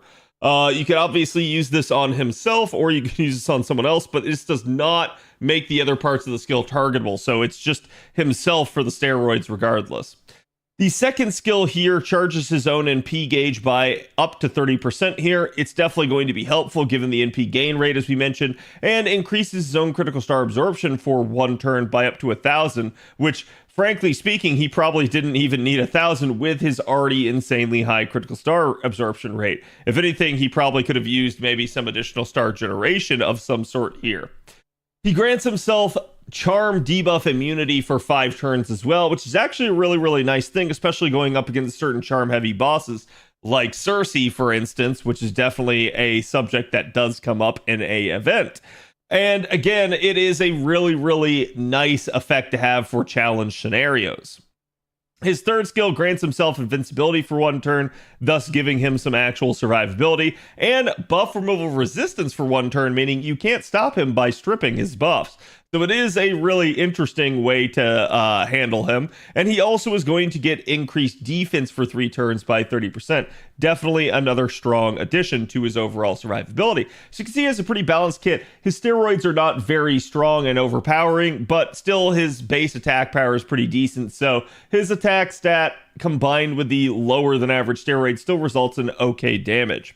He does get magic resistance, riding B, and the protection from of the messenger god for his passive skills here, which, interestingly enough, that last one there is actually a unique one. It's basically immunity to the Pigify debuff from Cersei as well, and going to increase his own arts performance by 10%. He also basically has, again, the whole Bond 15 trait that we've talked about in the new recent videos. First time we're seeing this really depicted on fandom here. It looks like they're going to have put it in for every single one. But again, just understand, again, that if you get a character to Bond 15, you'll be able to transfer over those Bond points. Everyone's going to have this, though, so it's nothing unique to him. Taking a look at his append skills here, the third skill is anti-rider append attack damage aptitude. I don't feel like this one's actually that useful for him. It's really not going to come into play very often. So to me, basically, you want to go with mana loading. It is the clear-cut winner as far as what you should probably get on Odysseus. Other than that, I'd say the only one probably worth considering in the short term is going to be something like skill reloading if you're using him in a challenge environment and you're trying to get back to things really quickly. Otherwise, extra attack and extra crit damage are both pretty decent depends in all scenarios. It's just up to you to determine if that's something you want to go after. Looking at his Noble Phantasm, again, it originally started out as just a 3-hit AoE NP that basically removed defensive buffs from an enemy and then dealt damage to them. The overcharge effect increased the NP damage up for 1 turn by a whopping 30%, scaling all the way up to 70%. So it did scale really nicely with overcharge, or if you put it later in a sequence of NPs, definitely something to enjoy about it, but it has been improved. That being said, just a quick aside about the defensive buff removal with regards to Odysseus. Remember, defensive buffs do not include things that are restorative, aka guts. So guts does not count as a defensive buff and will not be stripped by Odysseus. Similarly, if the buff actually is a guaranteed gimmick of the fight, it has one of those white borders around it, you cannot remove it. It is irremovable, and Odysseus will not be able to purge it with his NP. So just keep that in mind if you ever do try to slot him in and use him in any of those scenarios. Otherwise, the buffs here, basically, he gets all the same stuff he normally did, but his damage is going to go up. NP2 became NP1 now for damage. NP5 became the new NP2. And as we can see, he's also going to get an increased critical damage of 30% for 3 turns whenever he NPs, meaning this will stack. So it's going to get him that extra crit damage up. Definitely going to help his carding potential there. And it doesn't just stop there, as he's also going to gain 10 critical stars every single time he NPs before his damage goes out. So again, stacking crit buff, stars every time he NPs. So this is sort of resolving a lot of those other issues that we mentioned. The fact that they went so kind of stack heavy into star absorption, which he already really didn't need as a writer. Now they're giving him the other 2 aspects of the sort of crit triangle there to help him out. And I do really think that's a nice observation by the devs to actually give that to him, as it will dramatically improve his carding capability and lessen his need to maybe have somebody providing that for him as much in the party. From there, again, like we said, he's going to deal more damage, going to be increased by the NP interlude, and after the damage goes out, he will further reduce the art's resistance of his enemies by 20% for 3 turns. Obviously, this effect can be resisted, but this does mean that if you are going up against the same enemy again, like in a challenge scenario where there's break bars present, Odysseus is going to be able to stack these arts resist downs on the enemy and still keep hitting harder and generating more Noble Phantasm. On top of that, it can also be used just for carding after the NP to gain even more NP gen and even more damage if you do have a follow-up arts card. So it is a really, really nice effect. It can stack. It's definitely something that's good to see. Overall, the overcharge effect remains unchanged, so that's basically going to be it for his Noble Phantasm. Now, Odysseus, due to the fact that he has defensive buff removal, means we don't really need to take any sort of invuln, pierce, or sure hit type of craft essence with him. He should be able to remove it as long as it's something that is removable within the bounds of the fight. So we don't really have to recommend a craft essence in that regard. But instead, I'm going to tell you guys that you want to look for 2 different craft essences, or at least types of craft essences when it comes to Odysseus. The first is going to be a 0 starting charge craft essence that can enhance his damage. These are going to be things like Black Grail, Rising Mud Rain, anything that can really just help amplify his overall damage output. Heck, even something like Origin Bullet can actually work really, really nicely on him if you're going after casters, as you probably will be most of the time with Odysseus. And then the other type of craft essence that you're going to want to look out for is going to be a good 50% starting charge craft essence. Things like Ocean Flyer, or again, something like Holy Night Supper. Anything that gives them 50% charge, has all attack scaling that you can level up, and just going to grant extra NP damage or crit potential or anything like that can definitely help Odysseus. Because he is going to be capable of Black Grail looping. He is going to be capable of starting from 50%. It's just up to you, and it's going to be determined by the types of supports that you bring alongside Odysseus, as well as the node structure. He will be a little bit beholden to the node structure as a looper, and we can talk about that right after we talk about the actual refund scenarios for him. So taking a look on screen now, you guys can actually see his refund amounts and hit counts. You guys can see we have it plotted out by enemy class type. So if the enemy class is a caster, for instance, casters actually get the most NP gain generation if you hit them for an enemy class. So it's a really, really good scenario for him. But then obviously we do have things like the Berserker class that's not going to generate a ton. And that's definitely going to be something that's going to be a little bit of a concern. Same thing with the all classes. That's going to be kind of your neutral amount. So basically a 1.0 modifier for things like, say, the Knight classes, if you're taking them into a neutral scenario. The interesting thing to denote is that our refund numbers do depict these scenarios, but at least in the case of the caster one, we depict it specifically with only 2 enemies, because depicting it with 3 would be a little bit unfair, and we would actually just see that he could easily hit that 50% threshold, but maybe not get all the way to 100%. And the ideal takeaway from this is that basically in this scenario, even if you get the minimal amount of overkill, you're still going to be hitting that 50% breakpoint against casters with even just 2 enemies. So that's a good number for him to be able to hit. It does mean his refund is at least okay. It's certainly serviceable. It's not gonna be like best in class or anything like that, but it is going to be a number that will allow him to Black Grail loop in a fair number of scenarios. So let's go ahead and let's talk about those scenarios now here on screen. So Odysseus can work in a 3-3x type of neutral environment here for our first comp. We're going to be utilizing basically just double Castoria and Oberon, no append, no starting charge CE, just him from 0% charge. So you're going to start out turn 1 there, basically popping all the Castoria skills save for one of the 20%. You're going to hold that one for later. You're going to rotate one of the Castorias out, bring in Oberon, use his 20% just to get a little bit more front-loaded firepower there for you. And again, that's going to get him up to 100%, so fire off the NP the first time. He'll refund about 54%. Then in turn 2 here, you're going to go ahead and pop the 20% NP gain up from the remaining Castoria there, and Odysseus' own 30% charge skill, and that should bring you up to full fire off the NP a second time, and he'll refund about 67%. Then from there, use the remaining Oberon 50%, and that should be enough for you to be able to complete your 3-turn loop against neutral enemies. Against 3 Berserker enemies or 2 Caster enemies, this loadout would work. And that's going to be the same thing where we start out with double Castoria and Oberon. Only this time we're going to start out by utilizing both Castoria's skills immediately all in turn 1 and then fire off the NP. That's going to get us 53% in this scenario. And then as we get into wave 2, we're going to go ahead and basically rotate out one of the Castorias, bringing in Oberon, utilize Oberon's 20% charge, utilize Odysseus' 30% charge, bring us up to full a second time, and fire off the NP a second time. We're going to get the exact same refund, and then we're just going to use Oberon's remaining 50% charge to complete the 3-turn loop in that environment. Against 3 neutral enemies, we can actually operate with a double Castoria setup with something like Fragment of 2004 as our Mystic Code, but this will require us to start with a 50% CE.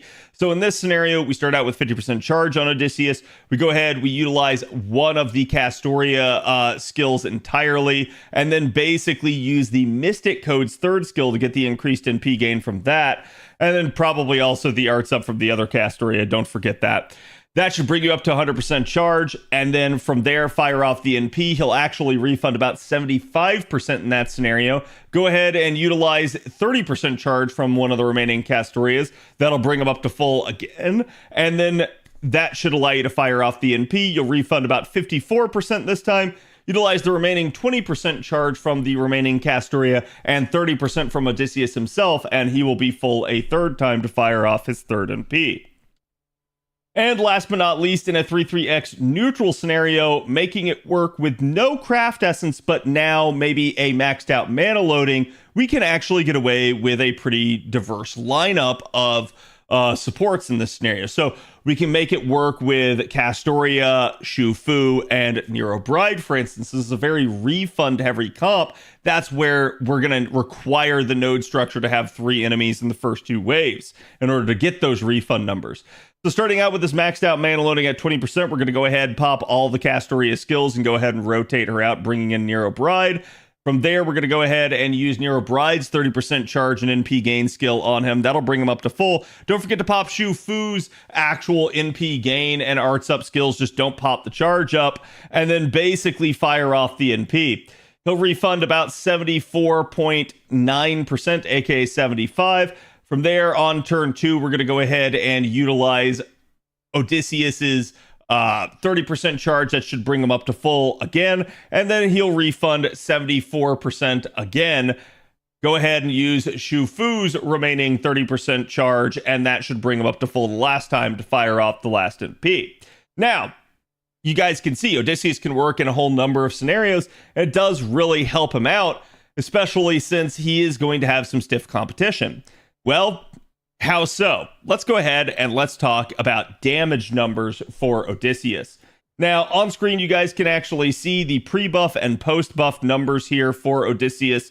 He's basically going to end up having, again, a nice jump here. As you guys can see, the NP2 became NP1. The NP5 became the new NP2. For raw numbers. Now, obviously, things are going to change a little bit as we get him into an actual composition, but this is just raw, neutral numbers, just him under his own power against the neutral target. Now, let's go ahead and look at his actual numbers in a proper composition, and you guys can see the old numbers here on top, the new numbers here on the bottom. These are still neutral numbers, but now they include additional buffs from supports and things like that. So basically, Wave 1 and Wave 2 in the old numbers definitely remaining static. Same thing in the new numbers, but you do get a nice bump up. Again, you can still see the relationship. NP2 there became the new NP1. However, what we do see is a very nice sizable spike by Wave 3. Obviously, that's going to be the Oberon coming in here, and he's definitely going to help improve things. It's going to be almost an 80k difference here. So really a really nice number, a sizable increase. And that number, that 324, I really want you guys to hang on to that because it is going to matter. Obviously, if you get him up to NP2, the numbers are going to get even better. But the 324 is a pretty critical juncture for him. And why do I mean? Well, let's go ahead and let's talk about some of the competition. So you've got Da Vinci out there, as we mentioned at the beginning of the video, that doesn't really have a lot of upgrades at this point. She definitely has some nice party utility. She's not designed to be the best damage dealer. And if we compare back to the old numbers, you guys can see Odysseus's best composition and his old number was 243 to her 224. Yeah, he's stronger, but it's not appreciably so much that you would just be willing to throw away a lot of that extra utility that Da Vinci provided. So a lot of people just kind of went with Da Vinci in the past, or they just maybe bumped up Da Vinci to a higher NP level and said it is what it is. But now, again, with Odysseus getting this new buff, he's clearly going to outclass Da Vinci quite a bit in terms of raw damage potential. So we may be looking at the possibility of a little bit of an arms race for some of these other AoE riders here, trying to kind of come online and compete. Odysseus is just going to be the first one here to really get this upgrade. But honestly, it's much needed. And again, you'll see why here in a minute. So let's go ahead and let's look at the next one. Here is Bakin, basically in her ideal scenario. Now, Bakin does have a couple of power mods and super effective modifiers in here. So you guys can actually see some pretty decent capability to scale up her damage, even just at something like NP1. But even coming out right out of the gate, she was just flat out stronger than Odysseus. Though to her credit, she did not have that same sort of niche that Odysseus had with the defensive buff removal. Instead, she just had actual damage niches, which frankly are actually really, really strong because demonic and evil are both very, very common niches to come across. However, the elephants in the room at this point were basically our welfares. You see, Habitrot had already been out for a long time at this point in the game as of me recording this, but when Odysseus first came into the game, Habitrot was nowhere to be seen. But she did follow pretty quickly after, and so she pretty much immediately outclassed him. So hindsight being what it was, I think a lot of the NA community just said, I don't really need Odysseus that bad. It's okay. We're going to be fine because we know we have this welfare coming. So Habitrot has been the big issue for all AoE riders for some time. Basically, if you're an SSR and you cannot beat Habitrot's number for AoE and P damage, you don't really make a strong case to being rolled because Habitrot is an 80% charging, 3-turnable, brute forceable welfare rider. So especially for the other arts AoE riders, this was a really tough pill to swallow. So the fact that Odysseus now actually can crest that number is a good thing. It's not by much. I feel like the buff could have been stronger, but it is at least enough to put him in the competition with Habitrot. And this is a perfect Habitrot at NP5. So keep in mind, yeah, there's not necessarily going to be this like big need to still get Odysseus, but he does have that niche that makes him stand out. However, she does have that charge that really helps her stand out. And she is ultimately free. So it is what it is. But I do think this buff at least helps bring him in line with Habitrot and makes him competitive. Certainly, you can always roll more MP copies of Odysseus, and that would really help him out. But Habitrot's not the last welfare that we've gotten. In fact, NA is going to be getting this one later this year, and that's Santa Nemo. Santa Nemo came into the game, and Santa Nemo was also a welfare. Santa Nemo was a very refund-oriented welfare, unlike Habitrot being a charge and sort of brute forcible one. But his damage was really, really good, and that is definitely going to be the big issue for Odysseus still at this point. Santa Nemo still just kind of wins this arrangement, so this is not a good thing, especially considering Santa Nemo does have the evil niche to allow him to scale up even stronger. So, to me, I like the buff for Odysseus. It's got him heading in the right direction, but it's still not enough.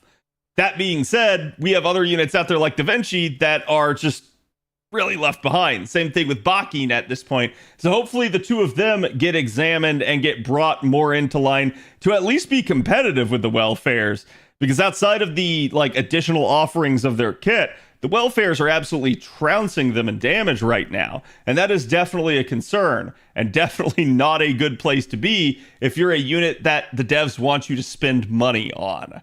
So to me, that's one of the big reasons that they're actually going to need to come back and buff some of these units. But what do you guys think about Odysseus's new NP interlude buff? What would you guys like to see changed about him in the future? And again, do you see them buffing the other rider units down the stretch? I'll be curious to hear you guys' thoughts, and I will see you guys for the next one.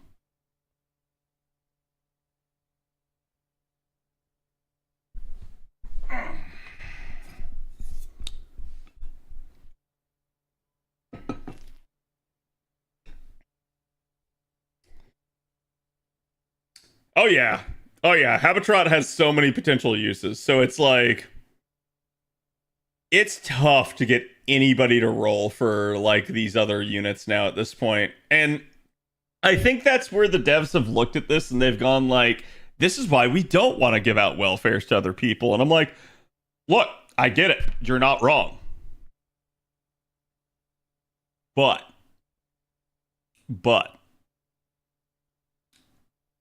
you did this to yourselves.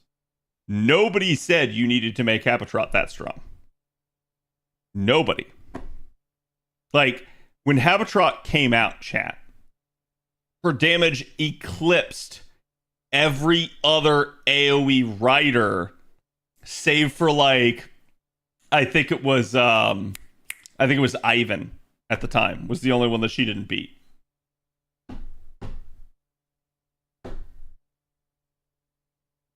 And the issue at play there is that it's actually not that Habitrot came out and she was too strong. It's literally the fact that the state of riders was such that you had units that were so strong and units that were extremely weak. Riders have huge damage variance in their potential, and I've never understood why at all. It's been a really, really weird thing for them to have that. Riders to me were the textbook example of why, if you're a buster unit, you do more damage. If you're an arts unit, you do less because you're a looper. Riders are what really showcase that. And that's where that mentality really comes from in the game. But that hasn't held true for other classes. And riders definitely have a lot of extremities in that regard.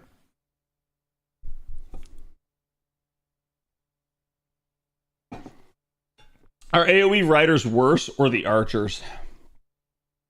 That's an interesting question. Honestly, the archers are still worse. And the reason the archers are still worse is because some of the riders can be used even though they deal less damage purely for the utilities that they provide. I'm not going to say that the single target archers don't have utilities. I'm just going to say that the utilities that they provide are so niche that you just go yeah, I don't need this. I'd rather just have the damage.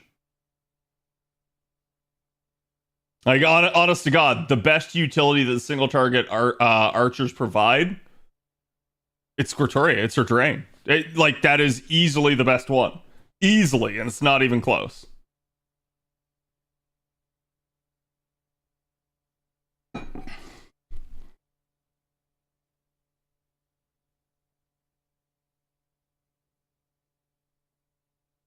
We saw you in OC1 with that drain. Yeah. Yeah, it's like, but to me, you're also seeing me with an NP5 120. Is she really good? Yeah. Here's the thing, chat. What if I told you that I could have easily, like if I had, for instance, taken Draco instead of my Squirtle? What if I told you that I probably could have at least 3 times the number of damage? Now, part of that's going to be because it's a servant enemy and Draco has that bonus. The other part of that's just going to be that Draco's just a stronger unit. Like, flat out. Like, Squirtoria actually does need a damage upgrade, despite the fact that people scream about, like, no, she doesn't, Cad. She's so good. She's so strong. And I'm like, you're literally looking at my perfect Squirtoria and judging it based off of that. Because I can go back, chat. We can go back and I can show you an NP1's damage. And it's like, yeah, no, it's definitely a lot less.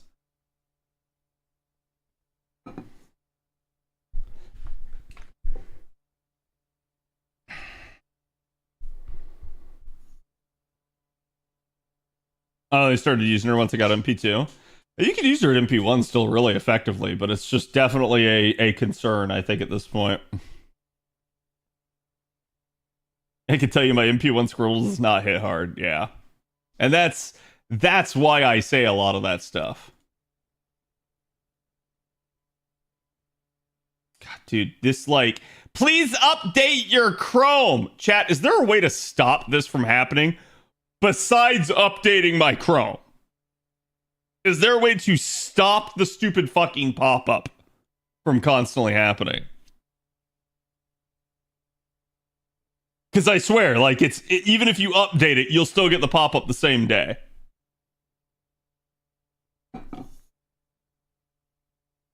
Remove Chrome. I'm getting there.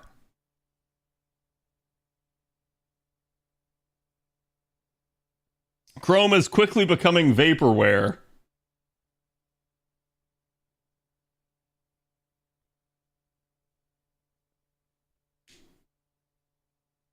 A pop-up? Yes, I literally get pop-ups now from Chrome. It is the worst way to handle security notifications.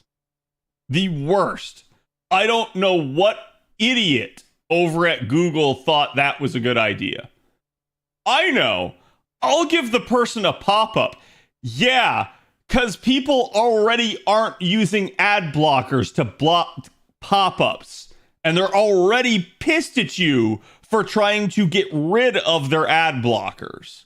And you think, I know I'll become malware too?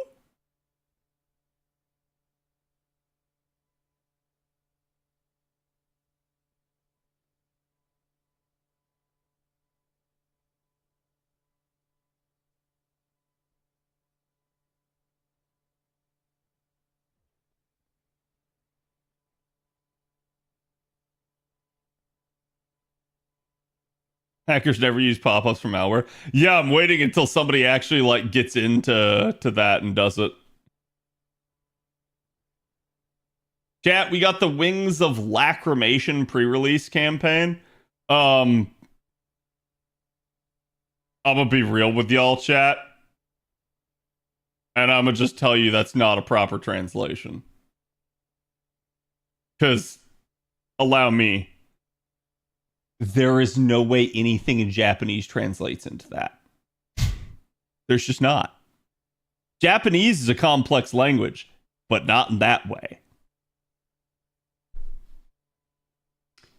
This is literally the Wings of Tears.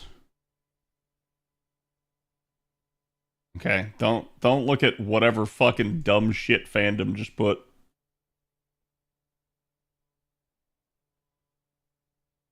People just try to use fancy words. Yeah, I New Greek time lotto? No, chat, it's not a lotto. Avalon was really quick on the take on this one. Before I even woke up, he's like, it's not a lotto, Cad. And I agree. It shows no sign of being a lotto. If it were going to be a lotto, they usually like to do certain things before it. It instead looks like it's going to be like a 3-week event, so. Where's the goat, Trubs? So interesting little tidbit there, chat.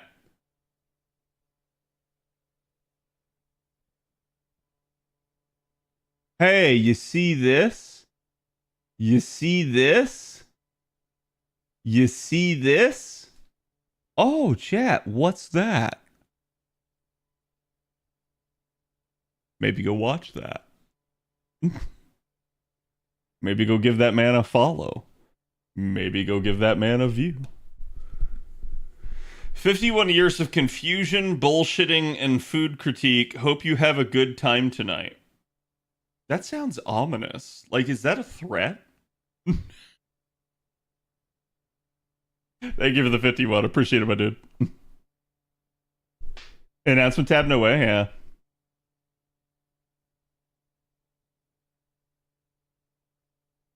But your comment section saying well otherwise? I haven't even looked at the comment section on my new video. I'll look at it tomorrow. I'm sure people are reaming me about it.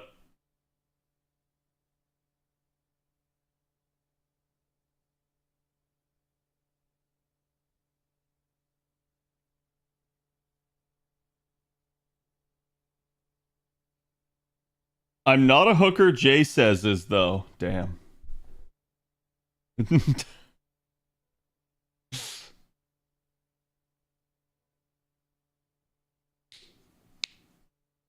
At least I know what I'm getting for my money. It cost me $300 to get a single Durga. Can we lower the pity at all?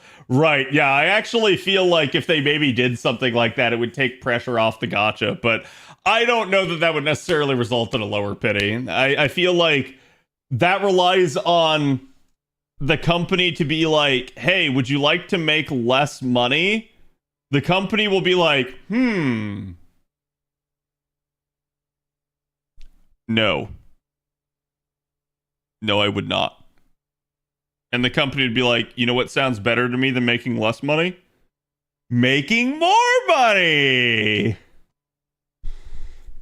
Because that's how companies are, chat. Goodwill? What's that?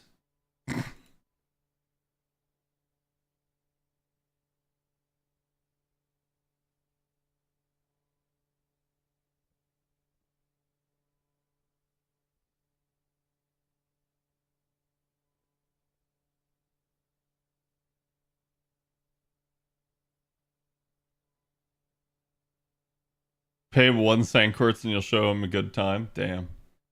That appear throwing wild allegations. Through the rules I have money? Pretty much. But yeah, so we get a login bonus, basically. Again, nothing too much to write home about. You know, rewards for the login count as well. We have event-related servants. It's an interesting lineup. There is already a major theory as to who we're going to get servant-wise. And before someone in chat tells me other content creator said so-and-so is going to be in the event, 1, it's a spoiler. 2, they were definitely not the first person to come up with it. That's all I can say on the matter. Interludes are half AP for the related servants.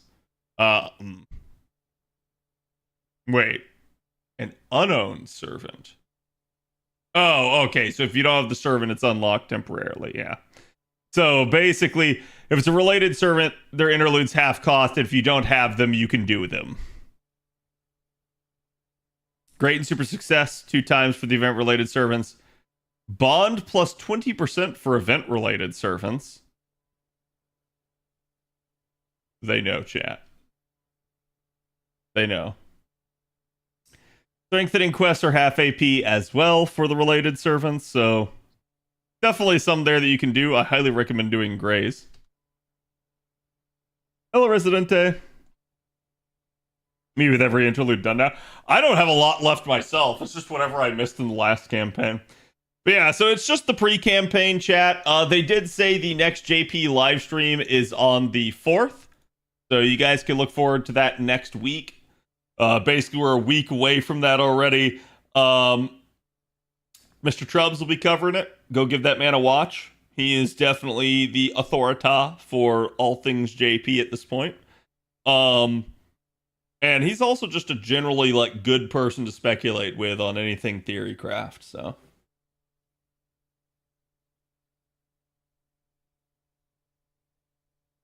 I'm tempted to finally get my boy Voyager. Go for it. Why not? Get Florida Man. Because Voyager is in fact a Florida Man, chat. He's an honorary Florida Man. But yeah, that was the JP announcement. Like I said, not too much there going on. We did get as well on NA here.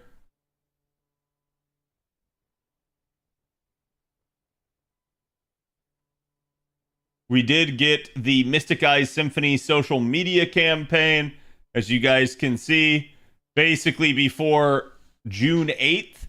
That means the live stream will be on June 9th. Nice. And literally the event will come out on June 10th.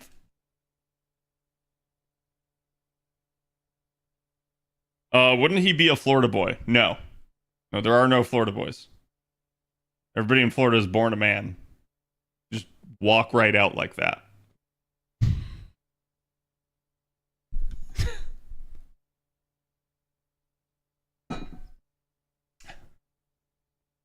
Give a Skandar a 3-turn buff, please, right?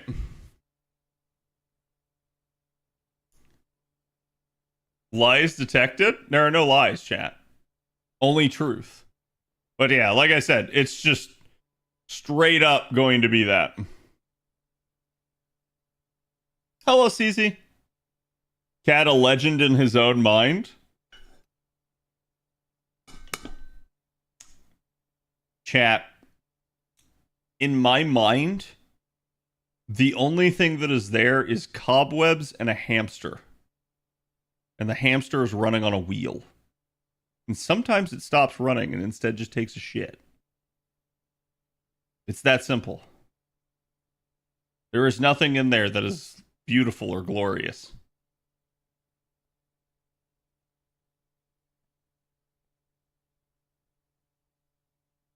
Teetering on the edge into mid-June. I think, like, to a degree, they just wanted to give people the time to do story. I don't think there's anything to it. There's no rush on the back end. The Foot Tower event, as we're gonna go over here in a minute, is like nothing special. It's just another tower event. If you guys have never done a tower event, Cat is poo-poo head confirmed. No, I mean, I cleaned it out. Chad, did we get the download campaign announcement?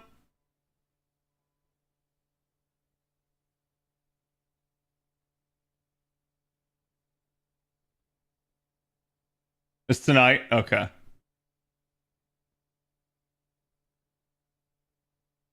Roll for my wife. Do it. Or else.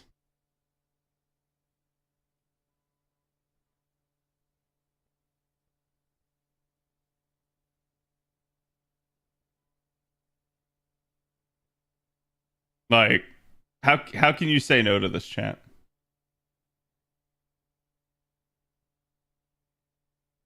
Already at MP5 can't? Did you roll all of them to MP5? Which wife? See, there you go.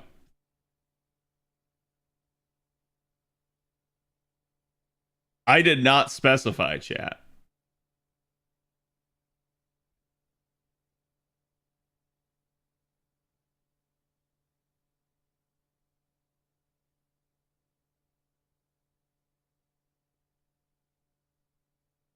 Oh, that's simple, Avalon. Here's the solution to that conundrum. Roll both.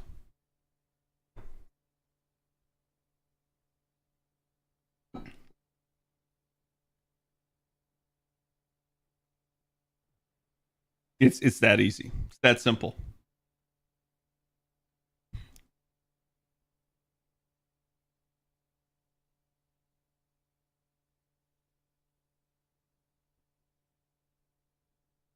If Odysseus didn't show up, SMH.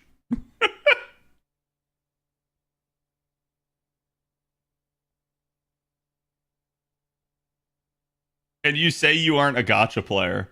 Oh, I've never said I'm not a gacha player. I'm just not a gacha like enthusiast. I definitely play gacha games. I just don't like them. I have an avid hatred of gacha games, and that is what keeps me so sane when it comes to these things.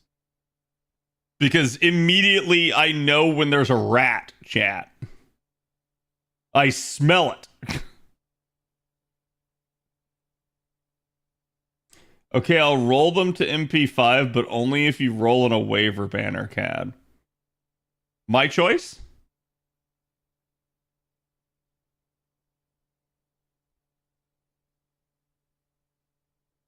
Because I might make you eat those words, Galactic.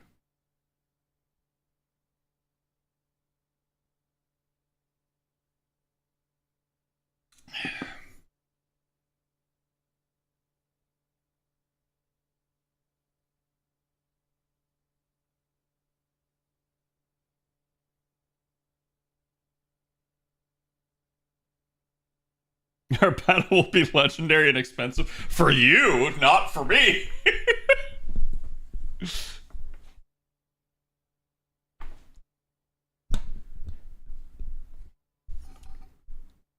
I say this as an owner of NP4 Surfmo. Surfmo is so sad. What do you mean? Surfmo's great. Like, there is something just truly amazing about, like, taking Paracelsus and Shu Fu and, like, 3-turn looping with Surfmo.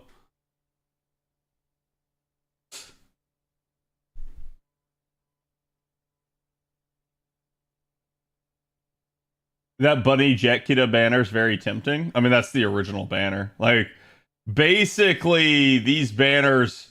Well, actually, they're all the original banner except for the Mate Altar and Double X1.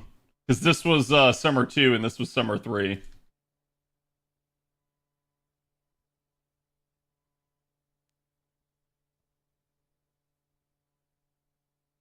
If you can kill the enemy, sure. Well, yeah, I mean...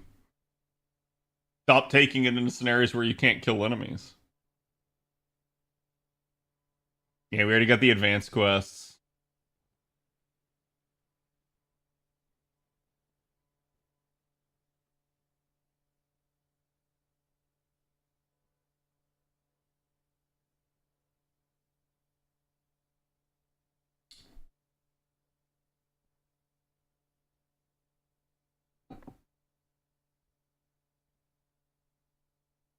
I'm just trying to remember if there's anything different about this event that I need to bring up for you guys.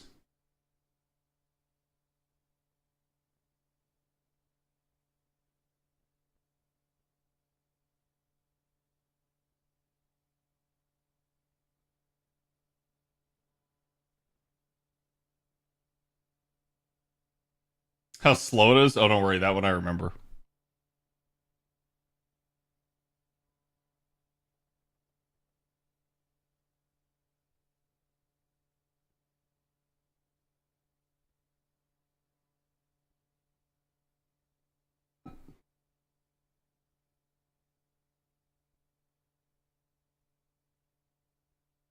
I don't remember there being that many rest areas.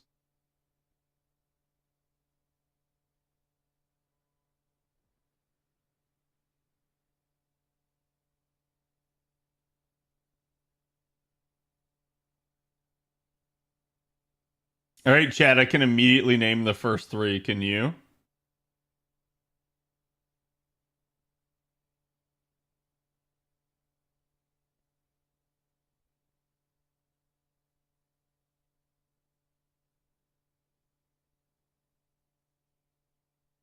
They're also in order. Yeah, they're in order. It's because that's Umu.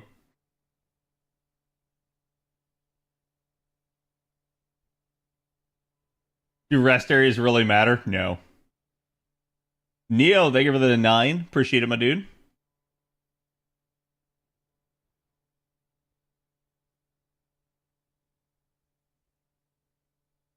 Wait, did we have an actual craft essence in this one?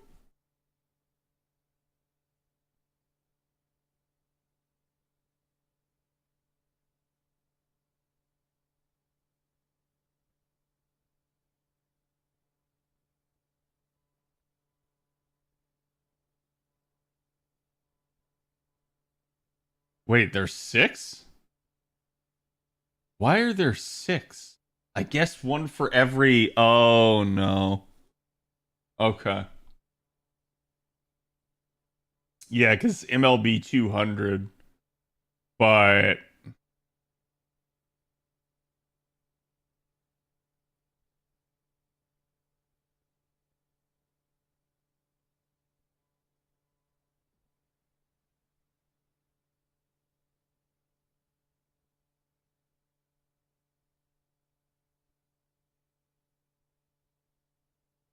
Yeah, because it's forest traversing, gigantic tree, and then portrait collection.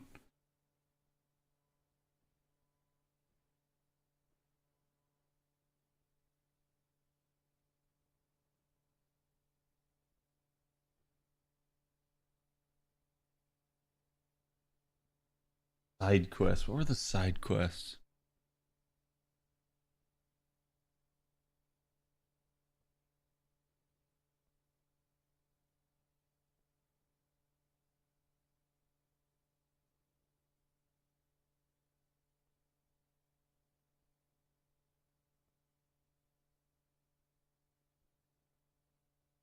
Is it just a barrier that stopped you from advancing?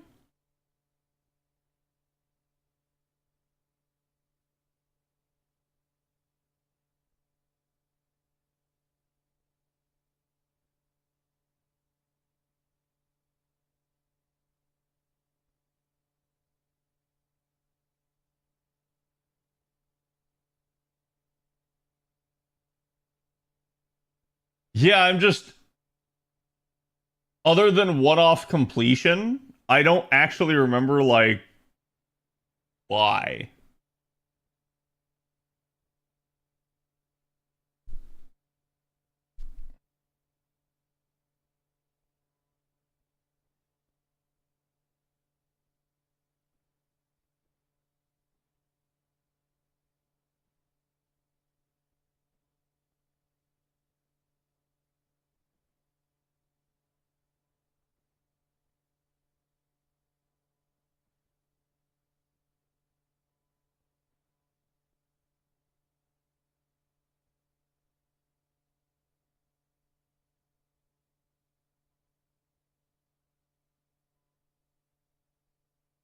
This song has all sorts of connotations.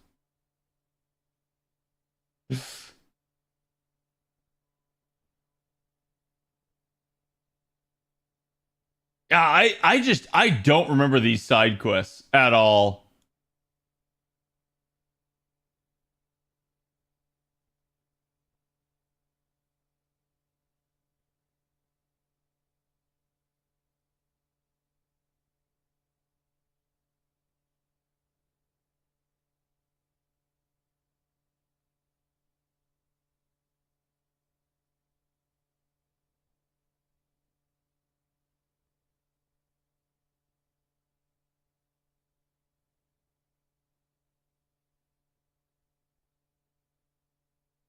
Okay.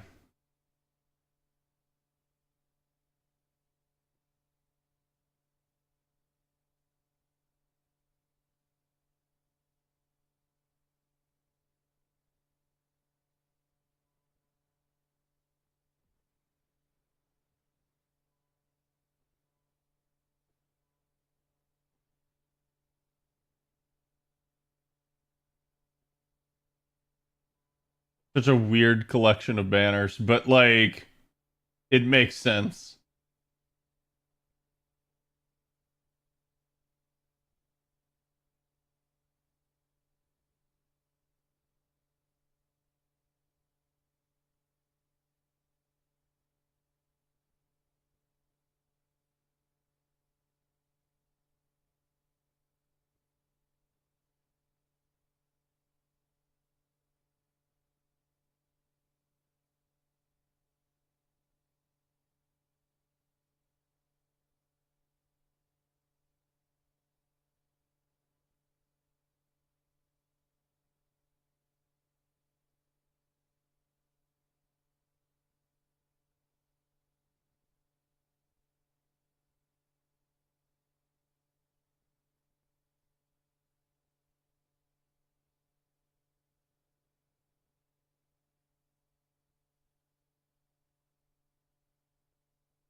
Yeah, I don't see this one being that bad.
Yeah, that's not bad.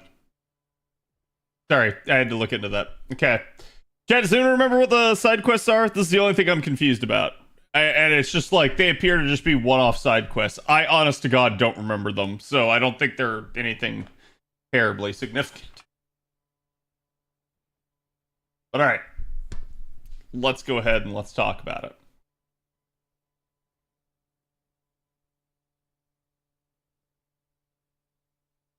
No idea. Yeah. I mean, they're used for portrait acquisition later in the event, but besides that, I just don't know.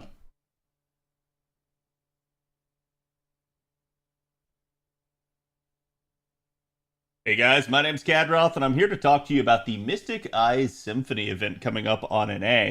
Now, some of you may have already heard that this is going to be a tower event, but you might not be sure what a tower event is. And I'm going to explain all of that to you guys, as well as going over everything that you guys need to know about the event.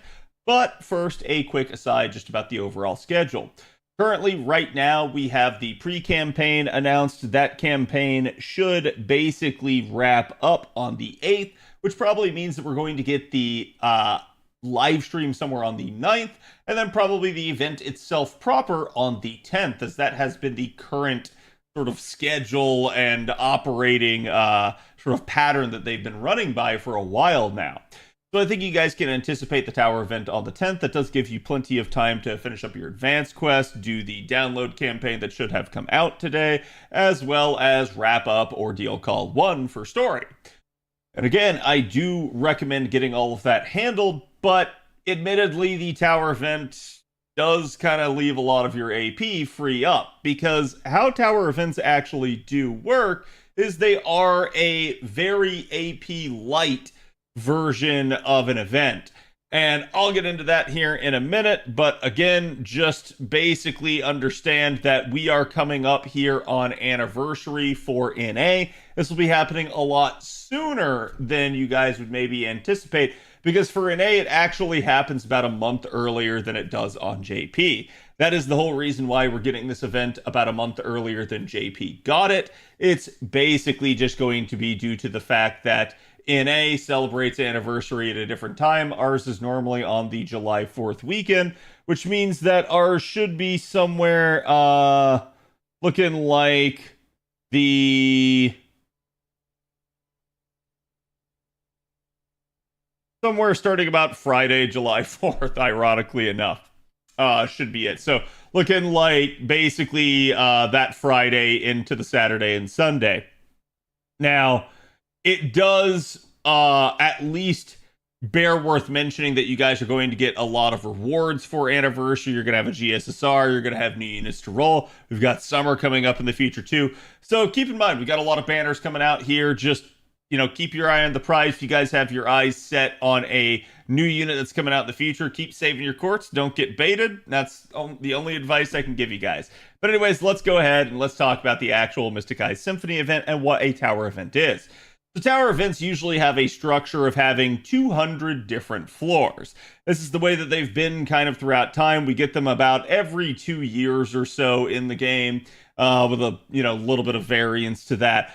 But they are normally a very light event in terms of how events normally go. That is to say, they don't have a shop involved in them. Instead, they are way more of an active participation type of event. And you don't actually have to do the entirety of the tower. You're usually expected to do the first 100 floors. That is essentially where you get the vast majority of the benefit from. But after that point, if you go the extra 100 floors, you can get even more rewards. So we do recommend that you guys complete it, because ultimately it is more of a time waster than an AP waster.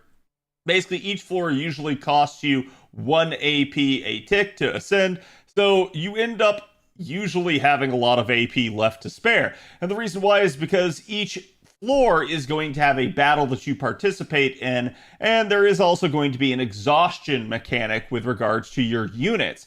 So a lot of your AP might not end up getting used up because you'll end up spending so much time just to spend your AP down. This actually does free up quite a bit of your AP to be used on other things like, say, storm pods in this circumstance, or again, other stuff like free quests, say, from Ordeal Call 1. So you do have a little bit of time to be able to do other stuff, even though there is a currently ongoing and active event. Now, the exhaustion mechanic is going to be an important feature of any tower event, because it's what actually slows down your progress and stops you from just doing all 200 floors at once. That being said, some players do actually have that capability if they have a robust enough account and they rotate their units right, because each floor usually has a different set of enemies on it. You can usually see a couple of them ahead of time, and so you just kind of know, hey, I'm not going to need this set of units for a little bit here, so why don't I just go ahead and use them now? And that's usually going to be how people are going to go. That is to say, the more of a veteran player you are, the more units you have in your account, the faster you'll actually be able to complete the tower. The newer the account you have, some people may be worried about this, but you will actually still be able to complete the event. It just may take you a lot longer. This will have a 3-week duration to the overall event structure, so you do have plenty of time. But this is an event that you can complete very quickly should you so choose, but it's not a requirement to do so. You will see people completing the event very fast, but don't worry about it if you're taking your time or you just can't seem to accelerate the rate at which you're clearing it, basically due to account restraints. That is perfectly fine and acceptable. Understand that, yes, the less units you have, the longer it will take you to get through, because the exhaustion mechanic will stop you from being able to actually go ahead and do more runs. Now, how does the exhaustion mechanic work? Basically, every single time you guys end up taking a unit into a node during a tower event, you get to use them in that node, and then afterwards, they go on cooldown.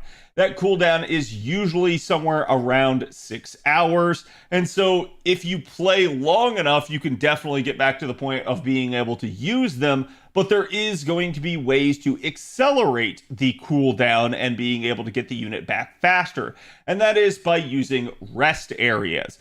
Each tower event has rest areas that you can use, and this particular one actually does have some interesting mechanics in the fact that each rest area has an affinity for certain units to be used in it. And it really just depends on kind of which rest area you're targeting and which units you have on cooldown. So don't worry about it too much. You will have plenty of capability of resting all of your units. Some of them will have to be unlocked as you progress through the tower. Again, the way you're going to progress the actual tower is by doing these traversing quests. Each one of those is going to advance what, quote, floor you're on. And like I said, there's going to be 200 different floors. So you were going to have the capability to just kind of keep going and going and going until all of your units end up exhausted. But if you put them in the rest area, you'll get them back even faster, as it will half or sometimes even third the amount of time that it would require for you to get the unit back in. So anywhere from 3 to 2 hours instead of 6 hours. So yes, there's still going to be a cooldown, but it does give you a way to accelerate some of your best units. I recommend adopting a strategy of using your best units first, getting them on cooldown, putting them in the rest areas, and then trying to get them back so that if you end up in a difficult battle somewhere later on in the tower, you have them available to you a lot faster. That way, you guys actually do get sort of the maximal value out of this.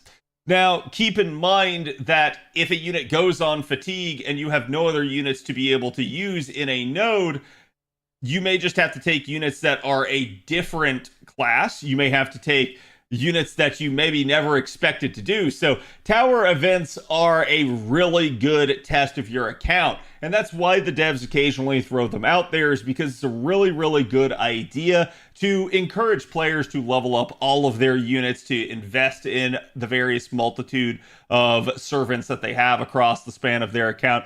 And it's why the devs do it. They just want to see you guys actually working on your entire accounts overall. So the more robust your account, the faster you'll go through it, the easier this will be for you. The newer your account is, or the less invested in it is, the slower it's going to be, and maybe the more painful it's going to be.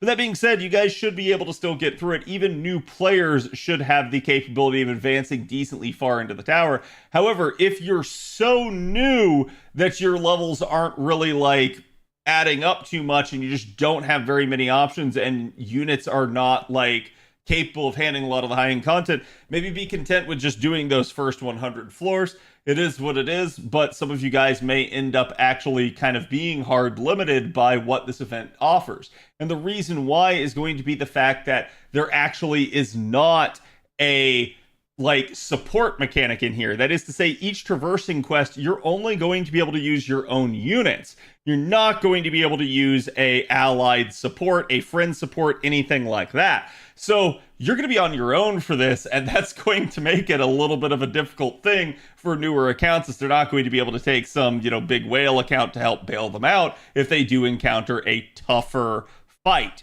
But again, it should allow for some interesting scenarios, and it should be something that will actually test your knowledge of the game and your preparedness.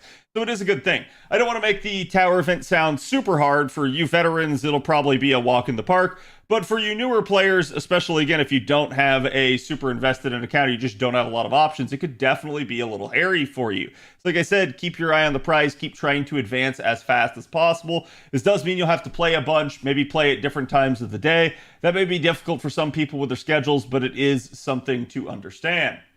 Now, again, on top of this, just understand that not being able to take that support slot, like we said, is going to be a huge issue. But there is an upside to this. As we already mentioned, the rest areas do have the capability of cooling you down. You're going to have also the capability in this event to collect portraits of all the servants' feet. Don't ask me, it's just a mechanic for the actual event itself. We actually did a meme video of this 2 years ago when it came out on JP, as we basically turned it into a gigantic sort of, guess whose feet is whose just from the image. And you guys can go find that video. It's called Feet Grand Order. It was definitely not the best video I've ever made, but it was entertaining, to say the least. And if you want to see the better follow-up to it, it was Boob Grand Order. Or Fate Boob Order. I don't remember. Either way, both of them fantastic videos. Go give them a watch. You'll find them entertaining. But we are going to have a campaign. Basically, we're in the middle of that pre-campaign right now. It's just going to give you some nice apples. We're going to end up getting the live stream, and we're going to end up having an event reward. This is going to be the other benefit that I talked about. And that's going to be that you're going to have an actual craft essence that you guys can acquire in the event. Normally, tower events don't give you jack crap. Sometimes they do give out a craft essence, though, and this one is at least an interesting one for the purposes of the event. It does give debuff immunity, it is split stats, and it does give you starting charge at least 50% at MLB, so definitely not something to, be super concerned about. But the good news about this one is going to be that it's going to increase your bond. Now, normally I would have been like, hey, don't bond yourself too fast here, but keep in mind, this is a tower event, so you're going to have to be using all of your units, not just, your go-to farming team or your like main meta supports all the time. You're going to forcibly have to rotate through units on your account, which means this craft essence giving you 100% increased bond is really nice. This is actually going to really help you out. Plus, we do know about the bond overflow change that has just happened on JP. So 2 years from now, you will at least have a use for your bond 15 units, still providing you with additional bond. So I would say we're now at a point where we don't have to be as concerned about bond and capping things out and being super efficient, as there will be, again, a relief for that sort of thing coming in the future.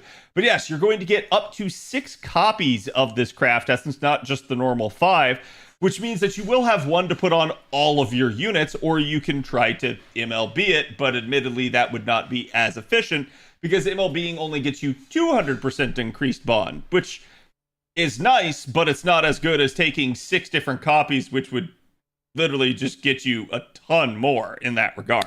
So to me, it's up to you. It's if you want to like hyper bond a certain character, you can, but they're going to go on cooldown. You're not going to be able to use them that much. So to me, it's better to keep it separate and spread, unless you just really feel like you need the extra NP charge or the extra bond for some reason.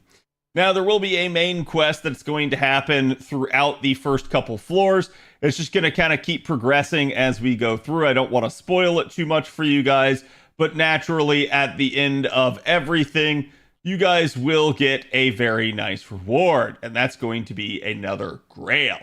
So, essentially, you guys can treat this as yet another event to kind of acid test your account and see just how good it is.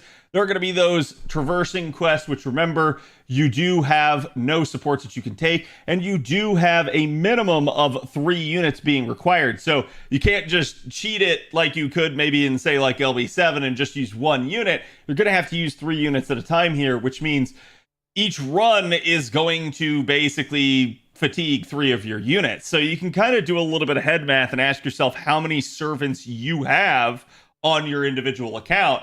And that's how many runs you can do before everybody is fatigued if you divide by 3.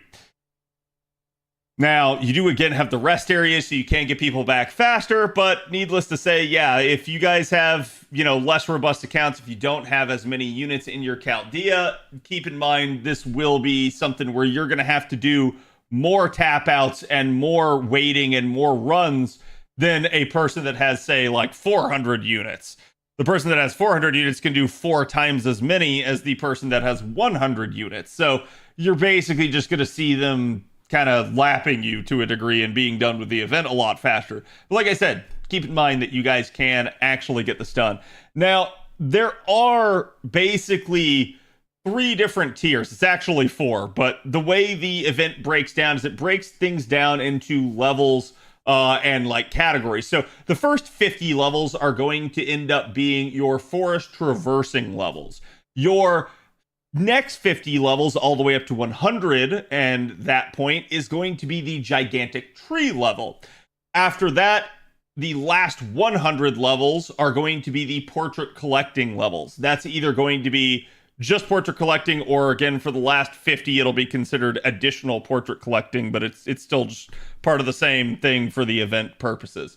Now, like I mentioned before, the first 100 levels are kind of where the story is. The last 100 are extra to a degree, but it's up to you if you want to collect all the portraits and go all the way. You don't have to, but it is a fun thing to do. I do recommend it. There will also be side quests, particularly foliage quests and portrait quests. The foliage quests are just going to basically end up giving you guys, foliage, not foliage, basically end up giving you guys just static rewards. Again, I do recommend doing them, but it's not the biggest deal. They're sort of like miniature challenges. Just understand that this is going to be a thing in the same way that you're not going to have a support for this, and you're still going to have to basically take 3 units. So keep in mind, it is what it is. The portrait quests are very similar, except this is going to be how you can guaranteeably get certain portraits. So you'll probably want to do them all in an effort to collect everything. There will still be static rewards for completing each one. So I do recommend it, including all the way up till the end there. And you guys can get at least some decent, just very cheap rewards. Now, the side quests will actually have an AP cost. So that's something to factor in as you're balancing out your AP as you go through the event. Like I said, the normal tower traversal quests are just going to end up costing you AP, like 1 AP, but the side quests are actually going to cost you a little bit. So yeah, you will at least spend some AP in this event. Don't make it sound like it's free in that regard, but it is going to be something where, yeah, you should have a lot of AP to spare. And if you feel like you're going to cap out on AP, just go do a storm pod or, go spend down your AP in some other way. If you're worried about like being able to complete everything fast enough and you're sitting there staring a lot of 1 AP in the face. There will be a challenge quest as well for this one. Again, it will require you to clear Portrait Collection Photo 50. And that's going to be fairly deep in, but that challenge quest is going to be an interesting one. It's a very gimmicky fight. It does have 3 enemies in it, and each enemy has their own set of gimmicks based off the creation stacks that they have. They will also be based off of the number of allies they have available, so if all 3 of them are around, they'll be really, really strong.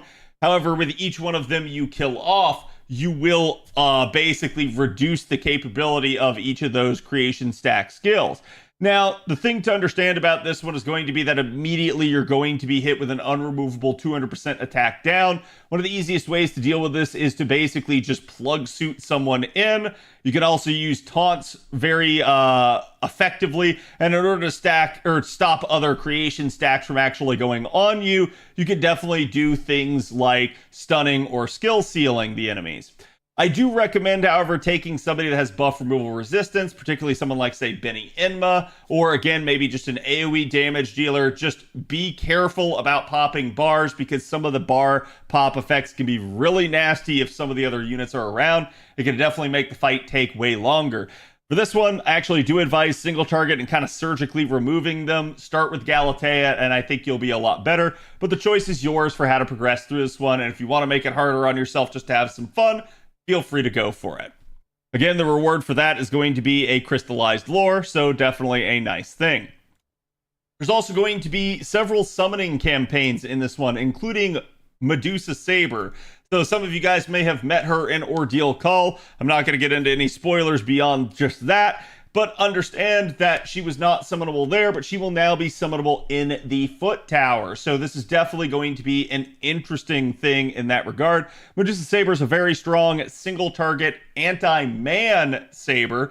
She's quick and she has 50% charge and she can petrify enemies. So it's actually a really, really strong unit. So again, the choice is yours as to whether or not to roll for her. Do keep in mind we have some really, really strong units coming out later this year. So I can't advise you too much on this. Just go check out my video on Medusa Saber if you're curious to know more. Summoning campaign number 2 is going to include Bakin and Hessian Lobo. Definitely some interesting units there. We actually just got done talking about Odysseus's buff. Bakin definitely could use an upgrade at this point, so I don't think, unless you just really like the character, she's a unit that you need to be rolling for at the current point in time. But the choice is yours, again, if you do just really, really like her. I didn't talk about the craft essences here, but you guys can see there are some interesting ones. Sweet Blood, in particular, is at least a pretty nice one. They do confer damage bonus for the event, but to me, the meta thing is going to be running around with all of the bond bonus CEs. If you can get your hands on some of the damage bonus ones, not terrible, but it is worth mentioning in case some of you guys are struggling. Particularly in some of the harder fights in the tower, it would be nice to have a damage bonus CE for some of you guys. Sweet Blood, like we said, all attack scaling at MLB. It's going to basically end up giving Ignore Invincibility, Arts up, and NP gain up, so it's fairly nice in that regard. And certainly your 4-star one is also going to be pretty decent. The significance of the lower rarity craft essences here is going to be that the 5-star one gives damage bonus basically on SSR servants or lower. The 4-star one gives damage bonus on SR servants or lower. And the 3-star one gives damage bonus on rare servants or lower. So your 3-star servants or lower. That's going to be a weird mechanic for this, but it is something to watch out for. That's going to make some people kind of, feel like they maybe need to roll for the 5-star one. Don't get caught in that gacha trap. This is a money-making scheme by the devs. I don't like it. I don't endorse it.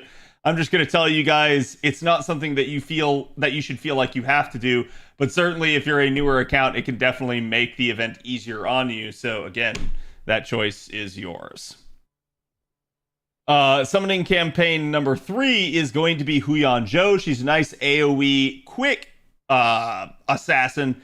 Definitely not like a gotta have type of unit, but she can be very serviceable if you need someone of that proclivity. And I do think that she is at least a decent option. Huang Feihu, not the best 4-star in the game. He definitely could use an upgrade at this point, but it is what it is. And your 4th campaign is going to be Miss Crane, Baobon Sith, Galatea, Gorgon, Vitra, Setheno, and Medusa Lancer, with Medusa and Urael 3 stars alongside. There's at least going to be a rotational rate up on these, with Miss Crane being paired with Baobon and Medusa, and Galatea being paired with Gorgon and Medusa Lily. So definitely an interesting banner nonetheless. If you feel the need to try to go after someone like Miss Crane, or you need a strong single target Berserker in Galatea, both of them are there, but keep in mind you have a strong single target Berserker coming out later this year as well. So again, choice is yours on these banners.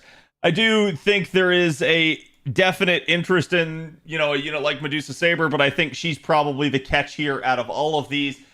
So it is what it is. But that's pretty much just going to be your tower event in a nutshell. It's 200 towers, 200 levels of pain.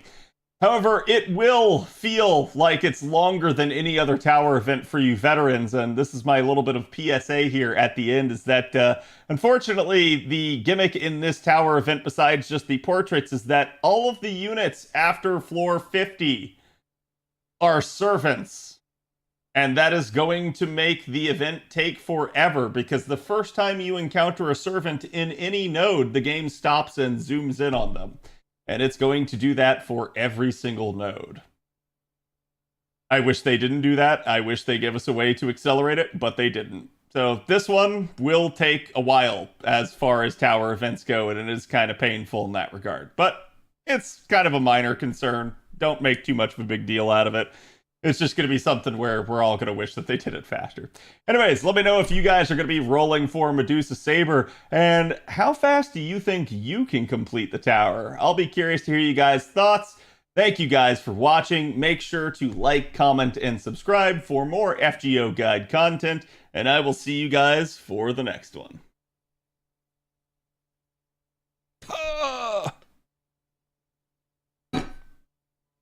I should have stopped and drank. Stall zoom, yay. Yeah, they were evil with that one. They absolutely could have done it faster, and they absolutely didn't. But it is what it is.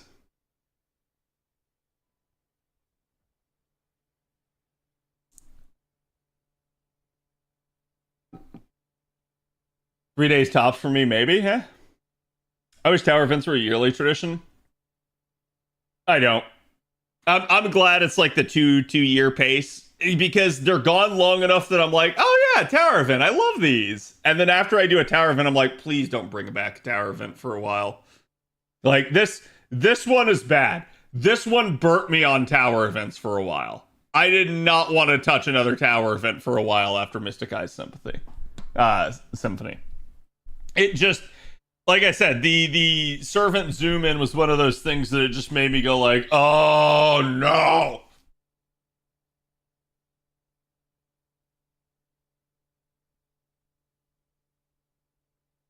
I don't think I've watched any YouTube video if I've already seen it recorded. Hey, cool, Deontay, come back in like a while. Come on, man. I prefer Grail fronts.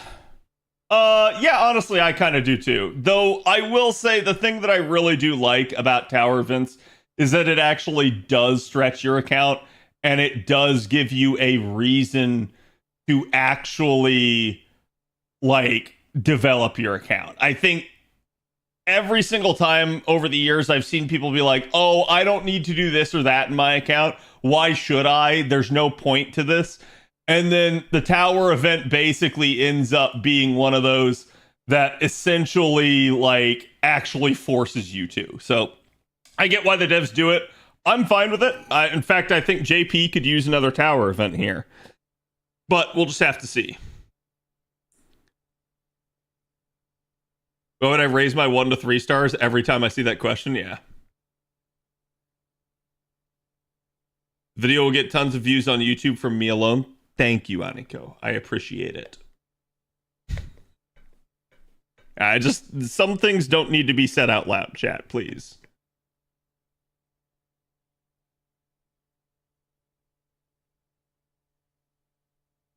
The 24 million downloads banner. Nice. Is this the last tower event for the foreseeable future? Yeah, we have not had another. This is the last known one. But to be fair, that's like every time we have a tower event, this comes up. It's like, oh, is this the last one? And it's like, yeah, it's the last one we've had. Because, let's see, chat. Have we had 3 or 4 tower events in FGO's history?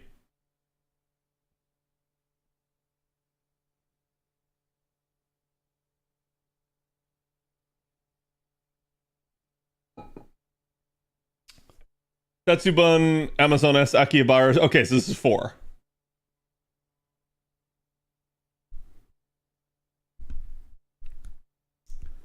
Just Assassin short of being able to do a full roundtable night spread. Actually, you're not. And it depends on how you want to do it, Jay. Obviously you can go MHX.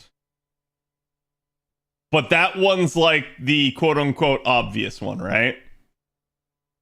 But your real one is Gray. Because Gray has add. Add is the mystic code for Rongo Mini Add that has Sir K's personality.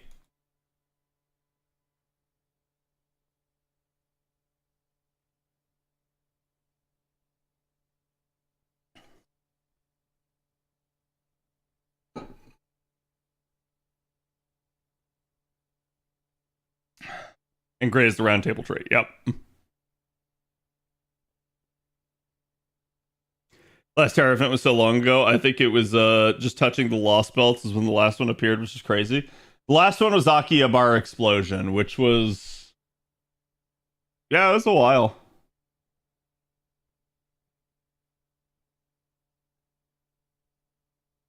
Gray will be my JP Grand Assassin. Nice. Oh my god, the old emote. Shouldn't one be coming up on JP? Yeah. Yeah, we're pretty close. Like, I don't know though, right? Like, they're kind of all over the place with it. When I say it's a 2-year cooldown, that's like me estimating. Because I'd have to look back to see when Akihabara Explosion was.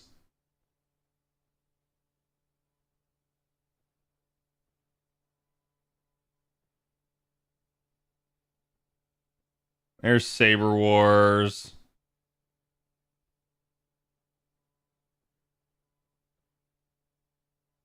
There's Amazon S. Wait, was Amazon S after Akihabara?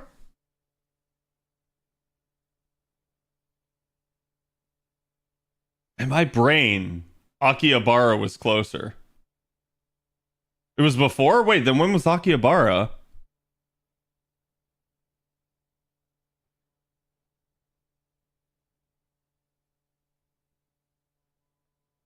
Category tower climbing event? Yeah, let me see.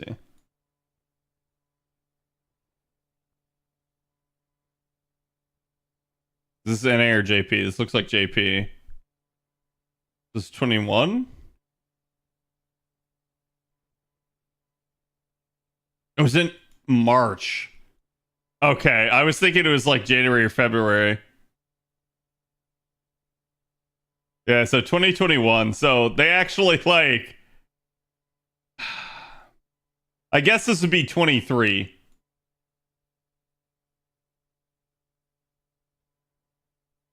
So yeah, they went like that. And then when was Amazon S was there? And then when was Satsubun?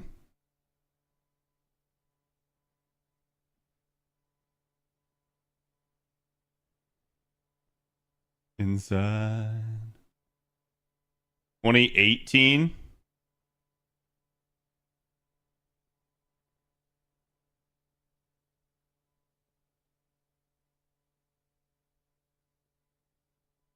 Yeah, so there's your 4, chat.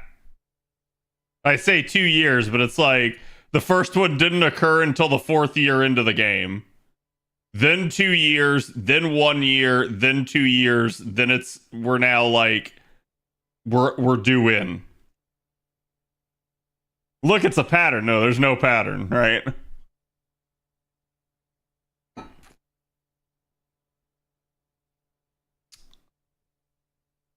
Tetsubun was year 4.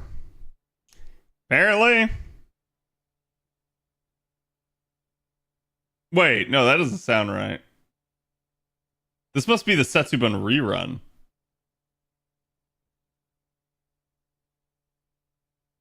No, sorry. I'm getting Setsubun confused with Rashomon. Because Rashomon was a raid event. Yeah, Setsubun was until year 4.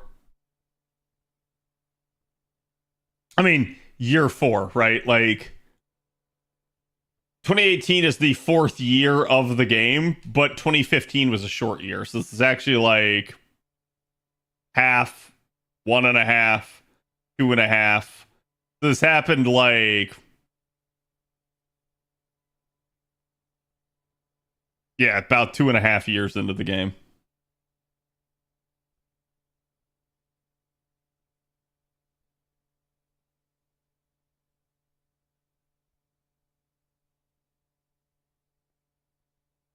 Because my box was not at all strong at that time. Yeah, that's the biggest concern for people is if you're a newer player and you have like less than 100 units, tower events suck for those people. I feel bad for them. But usually if you've been around even remotely at all, it's not too bad.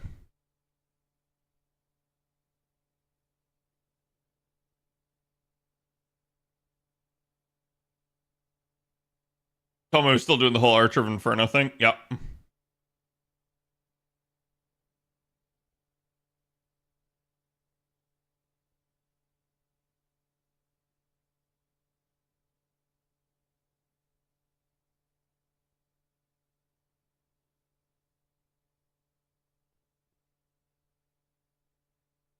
During Castoria's release, so that was when the last tower event released, was less than a year into the game.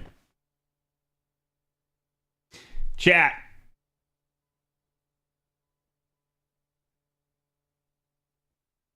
I want to put my spoiler goggles back on for a second.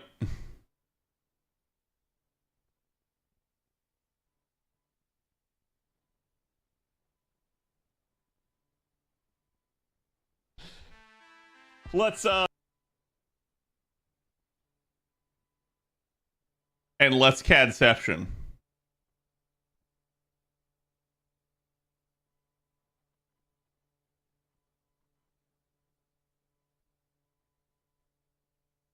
Because so I'm gonna warn everyone in chat, this will have OC1 spoilers, okay?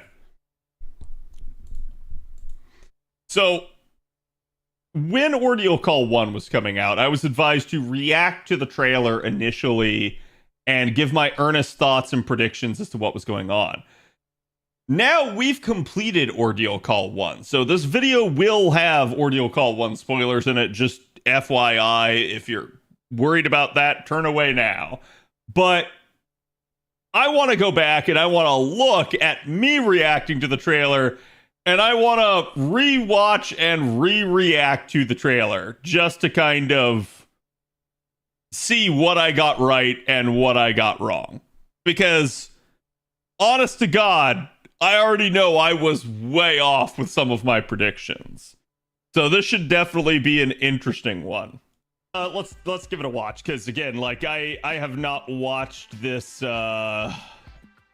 basically with you guys yet. I obviously watched it when they premiered it, but again, like I said, people were saying, "Oh, I should probably like give my earnest reaction to it." So, oh yeah, YouTube YouTube definitely did a thing. So we basically couldn't play any of the audio from this because of that. That's interesting because I have at least like some insight from when this came out like 2 years ago.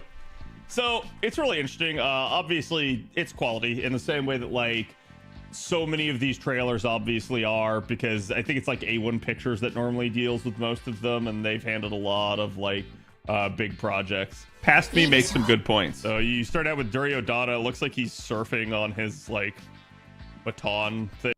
Yeah, we never really got to see this. This was like, hey, we're gonna put this cool thing in the trailer, but this was like not actually a thing in the Ordeal Call. I'm gonna say, yeah, they kind of get to play loose and fast with stuff like this because it's a trailer and they need to make it seem interesting, but this would have been cool to actually see in the actual trailer. I don't even know what it's called at this point. It's like a pole arm or something. It's like a club flying through the air. Apparently a club. You've got the narration going, almost acting like this is all part of the plan there. And it's Sion saying it, which is hilarious. That is Gilderay Saber. So I was right with that, but that's kind of obvious. That's interesting for a couple of reasons. That's interesting for a heck of a lot of reasons, because Duryodhana basically just doesn't fight him, like, at all. Like, this is just not a thing, really, in the entire Ordeal Call. He does fight him in the group, but it's never like, yo, bro, I'm gonna one-on-one duel Gilderay. And it looks like he's fighting. This is actually interesting, because, like, the way this is actually framed out, it reminds me a lot of the Camelot movie and how they had the battle amongst the rubble as well. Yeah, and then you get the masters with the seals. Looks like we've got another set of masters here. I believe I know the name of these people, but I'm not going to say it just for right now. And the name of these people is that they are the AI masters. I knew they were masters summoned into the Holy Grail War. I did not remember that they were AI. And to be fair, I'm not sure that I knew that they were AI ahead of time. But each one has their own set of command seals. This is going to be an interesting one, because I'm going to, like, hypothesize... You know, again, I've played through the stories on JP, but I obviously don't know the actual, like, story behind it. Oh, so boy. I'm going to hypothesize that these are somehow, like... in our way, they're not going to be good and benevolent, other than probably, like, one or two in... Actually, they were all good and benevolent except one. That's funny. That one turned out that way. And to be fair, like, you can't really blame me, because Fate just has this kind of thing where obviously there's always like one or two masters that are amenable. Some are like kind of a gray area, but like, yeah, there's usually a good chunk of masters that are like assholes and out to get you. This one was a really, like, chill Grail War, really. In the same way that the Cryptors were. And it's probably going to very much be an adversarial relationship where they're meant to stop us. And it was not. Like they were kind of there to stop us, but not in that direct sense. We were actually the, like, anomaly in this one. So it was really cool to see a different Grail War, like, dynamic in this regard. And that... really is, we were all just part of an experiment. All right, then we get the faces here. Obviously the big one that, like, everyone's immediately gonna pick up on there is that's basically Lev. And everyone's been wondering, oh wait, hold on, how is Lev here? What's going on with that? I thought we dealt with Lev, but the answer is no, we didn't. We actually didn't deal with Lev, and he's kind of been gone throughout all of Cosmos. And that I was wrong on. Like, this is Lev, but it's not Lev. So I think like I knew about this from JP, but I didn't know who he was. I didn't have the context for it. And that threw me off. So that was actually an interesting one. Every once in a while, sometimes having like half info is definitely a bad thing.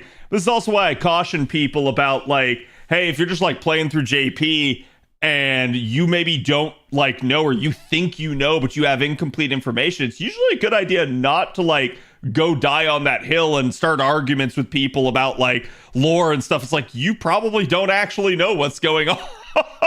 Cosmos and the Lost Belt at this point. I do know people were like really liking the design of the second chick when it first came. Yep, Sarah Jira. And that one held true as obviously chat's reactions throughout the entire time in this ordeal call was like, oh my god, I love Sarah Jira. Oh my god, her design is so cool. Wait, Redrop did that? Wow, that's so awesome. You seemingly have a Sakura face here. And then some other interesting ones. Not just a Sakura face, including a actually Indian Sakura master. Yeah, now I think the other interesting thing here too is that, you know, chat kind of agreed that this was basically a Shinji face, and it really was. It looked like a Shinji, it acted like a Shinji, and definitely like metamorphosis into a grandpa Shinji. Ones kind of going on, including a seemingly Indian master. And the seeming Indian master is hilarious now in retrospect that, like, I'm surprised I didn't pick up that there was going to be more of a connection there.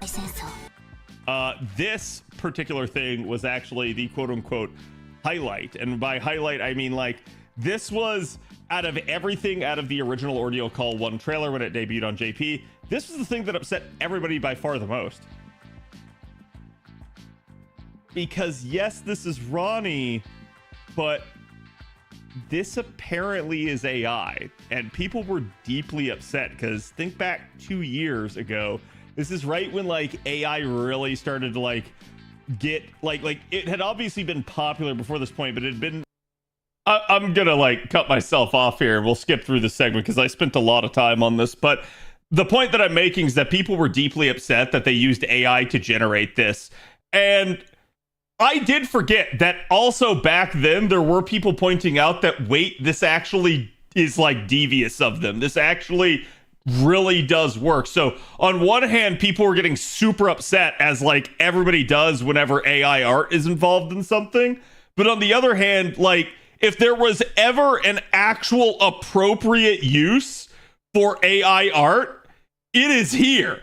It is literally Ronnie, because Ronnie is an AI construct. So using AI to generate the AI construct is actually artistic. It's an artistic choice, and I felt like it really did fit. So looking back at this, yeah, I understand why people are upset, but I just think they're actually in the wrong because they lack context. Looking back at this, I now completely agree with this usage, and I think this is really cool. I'm not saying they should use AI art for everything, but this is actually a really appropriate usage of AI, and it's really, really funny. But yeah, you could definitely see the limitations of the model back then. Also, we did get to see the various different, like, Ronnie forms here, and it was really curious. I think maybe my only disappointment is that some of the Ronnie forms don't actually look like normal Ronnie in like a various form. They do just look different. Supposed to say that was a like major source of drama about this one. Interesting that we have Lev riding on the back of the horse here with seemingly Prince of Lanling. Yeah, Rider. I mean, to be fair, like, it makes sense in retrospect, but not one we would have definitely known off the rip, which is going to be even further interesting. And then there's no escape from the flames of love. Lev was basically just one of the coolest characters in the entire Lost Belt, because not only was he like at times Deus Ex Machina and Chekhov's gun, but he also just literally had a finger gun, and that was just like the coolest thing ever. Is that like bro was like, yeah, no, Omaiwa Moshindaru, I prepped entirely for this moment. You are already dead, and that was actually really, really cool, that entire scene. And then we have Kama coming in here, but specifically this appears to be Archer Kama. And it's really funny because Archer Kama is a thing on arcade, but this is also actually Kama talking now. So the who's narrating has shifted from Sion to Kama, as it is a both younger version and again using the bow here, which is interesting because I believe Kama Mistake, aka on on arcade is this way. So that was another one where people were like, wait, are we gonna get this? And it was like definitely a thing in the sense that Kama really got more exposition here than she did, honestly, even in like Oku. I actually felt like Kama became a well-rounded character now due to Ordeal Call 1, compared to like Oku, where a lot of your reactions and interactions to Kama are just very surface level. It's back and forth banner, it's sexual innuendos, you don't actually get anywhere about who Kama actually is and what she actually wants. This one we did, and it was actually really, really cool to think about. You got Duryodhana basically just kind of doing the Roy Mustang, snapping his fingers. Yeah, and this one, I gotta be honest, I don't know what they were doing with this, because I know what that explosion is. I know why they're showing it. I don't know why they're making Duryodhana look like he's like I don't know, just flourishing or something here in the face of this explosion, because this is a really like serious and messed up moment in the Ordeal Call, and explosion happening in the background. The compass of the world points to myriad emotions is definitely an interesting line as well. And then we got Bhima, and then you got Bhima coming in here. He's definitely going to be an interesting character from what I know about him. And then again, another Sakura face right in here.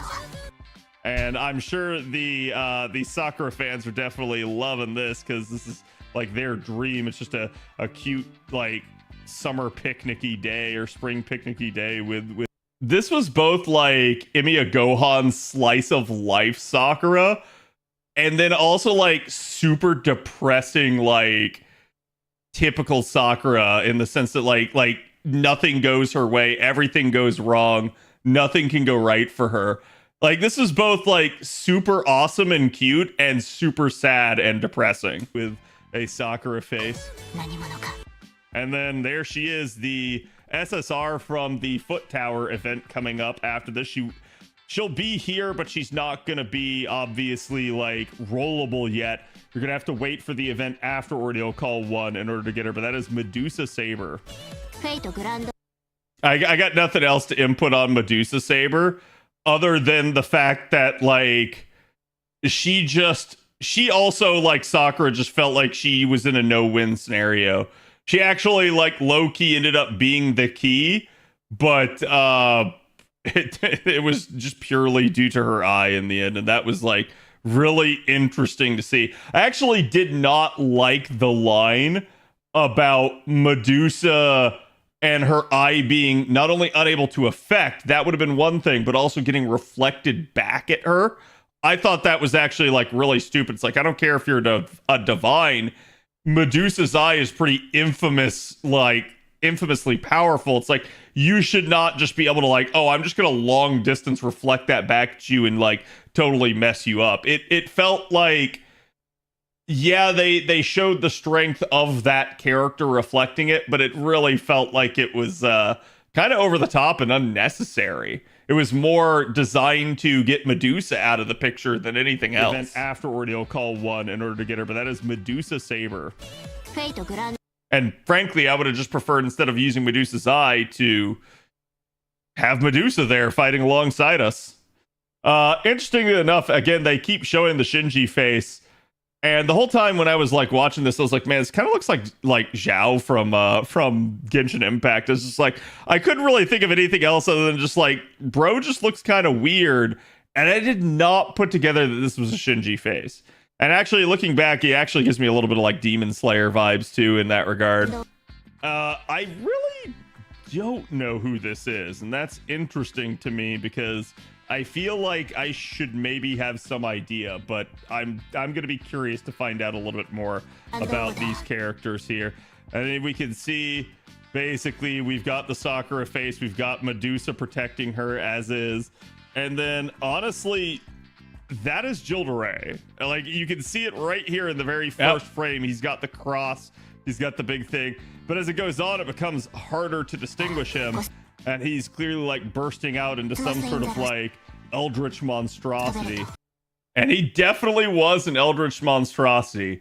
And he's honestly like I don't hate the character. I don't even hate what they did with the character, but he is the worst character in the Lost Belt in the sense that, like, not Lost Belt, Ordeal Call, in the sense that if Ordeal Call 1 suffers from anything, it is pacing issues.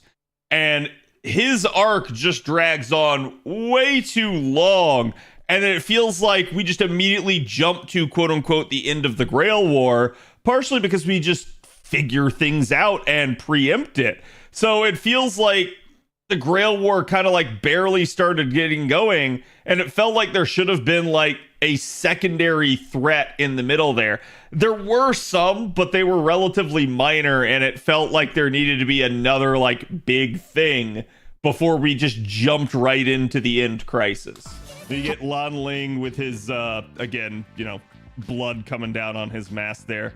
Lev with the finger gun, as is just at this point so like, and that finger gun is definitely one of the cooler scenes. Not that it wasn't a thing before Fate, it definitely was, but it's hilarious to see how many characters in Fate use the finger gun. And then looks like the Indian master here screaming at the end.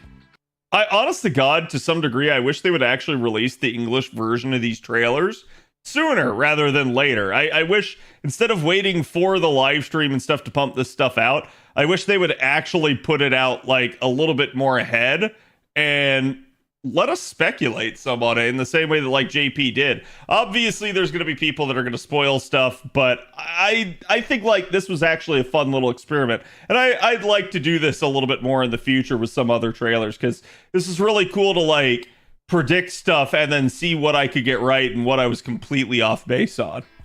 And then Duryodhana coming in to just like doing the meme, pull the full meme as he's just coming in swinging and punching. Yep. And then clearly the I don't know what to call her, the star-faced master here. And then Kama. And then Young Sion, which is, we already kind of saw this from the preview in the stream. It's like this is a younger version of Sion that we're encountering. So this should be really interesting to see where this story goes. I gotta be honest, like this, I've seen a lot of people criticize and say like, oh, this Ordeal Call didn't really have that much actually to do with alter egos in the grand scheme of things. And I was like, well, in the grand scheme it did, but on the like nuanced like day-to-day interactions it didn't. There was not like a whole lot of alter ego running around, because that was like the hidden plot of this.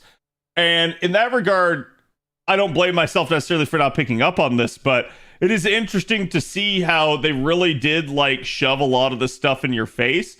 And I think for JP, when this trailer came out, they probably had a lot more people sitting down, theory crafting, going like, wait, how do we have a young Sion, a young Kama?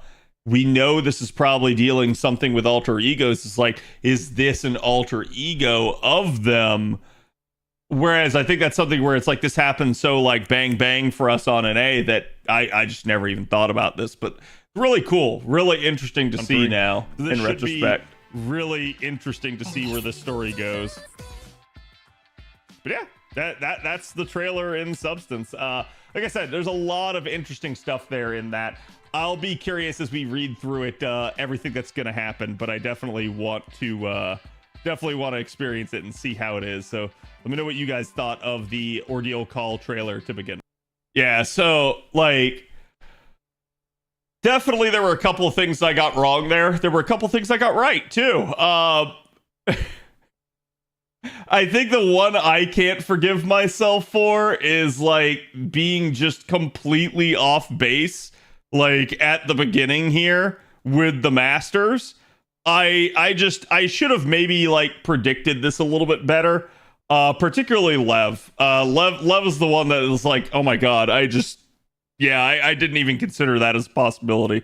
So it's definitely a thing, but yeah, we will definitely have to do more of these like react and then re-react trailers to this sort of thing, because I love it. I think it's great. I think it's an awesome way of being able to like see, you know, how I was thinking beforehand and how I'm thinking now after the fact. I really did like Ordeal Call 1. I told people in chat after I finished, I gave it like basically like an 8 out of 10. It was still a really good story. The only thing it really suffered from was pacing issues, and at least to a degree I was okay with it from the standpoint that I did not mind that we did something different, that it was kind of a broken open Grail war, and that like it didn't resolve as naturally as most other Grail wars would.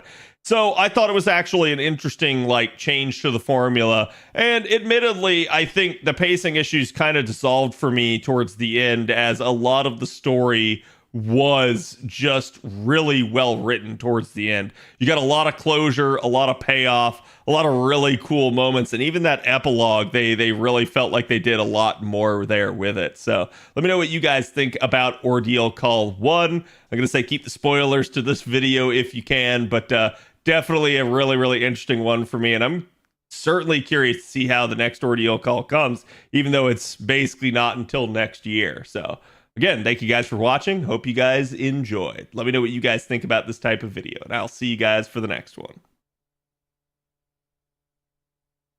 There you go, chat.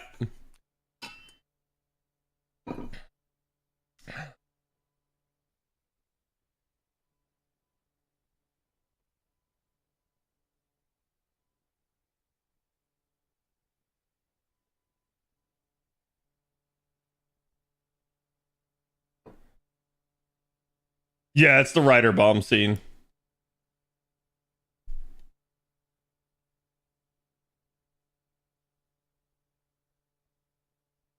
Was an Atlas Cabal who avoided the bleaching similar to the Wandering Sea?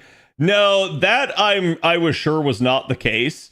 I knew there was a Grail War because, again, like you guys can see, it's kind of like talked about in here.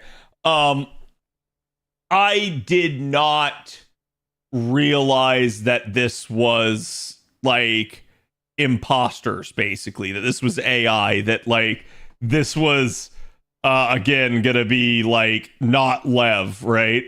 Which makes me wonder, do we actually ever get more Lev in the future? And I feel like we do.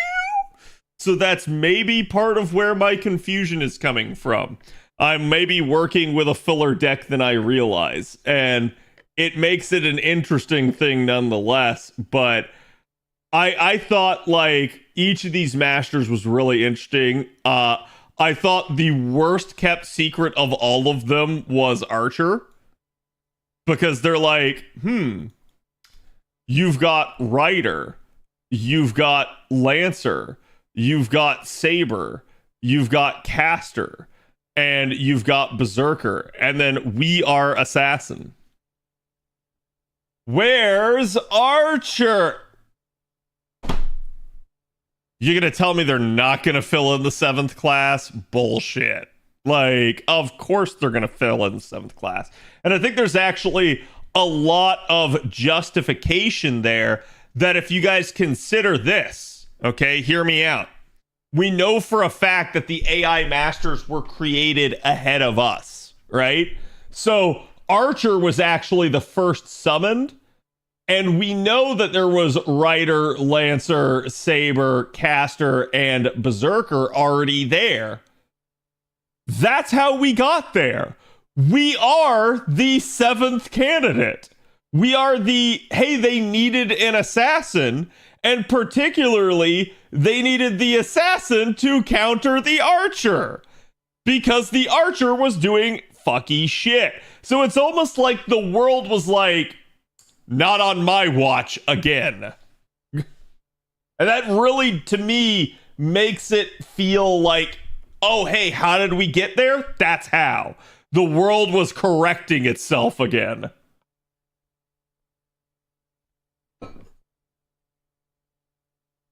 You're a Gacha whale cat. There's no way you've got a full deck. You're right. I have extra cards.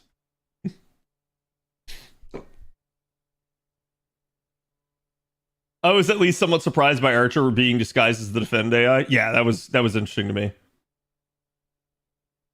Wait, Bob, did you finish yet?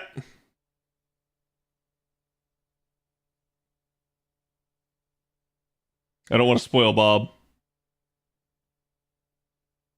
Last few reading chapters? Damn it, Bob.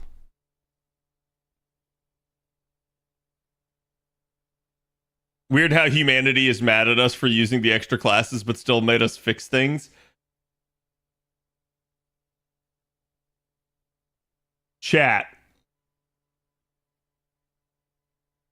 Humanity isn't mad at us.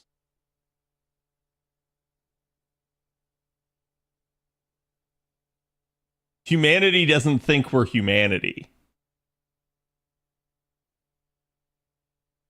And like, if you didn't understand that, I need you to let that sink in.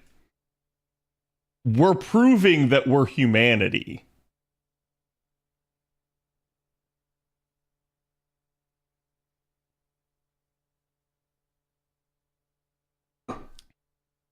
Because remember, chat, we can't go to Antarctica.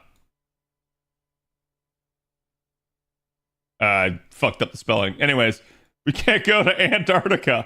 And we can't go there because there is a barrier that prevents us from entering. Because we are not considered humanity. And here's how I can prove this to you guys.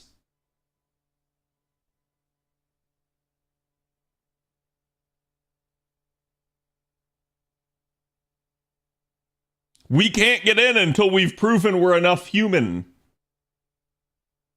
The thing is, the reason we can't get in is because it already thinks humanity's here. It does not think we're humanity. We are the outsiders, according to it.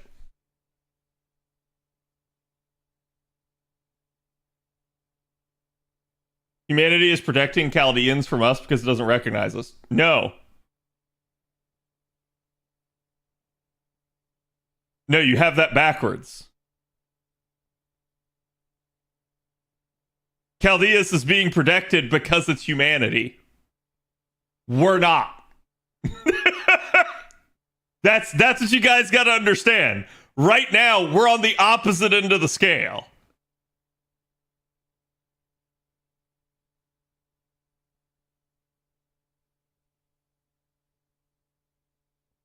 We need to disguise ourselves as DoorDash and pretend we have a delivery. Boom. Yeah. We are the baddies right now. Yes.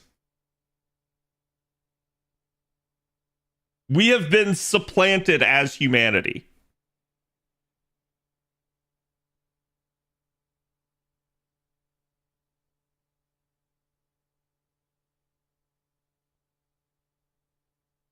I think you need to re-examine the first couple words there, Knight. You're saying, isn't Ordeal Call about understanding the importance of extra classes? Is it? Is that what Ordeal Call's about? Like, I'm turning this back around on you and I'm asking you that question. Are you sure that's what this is about?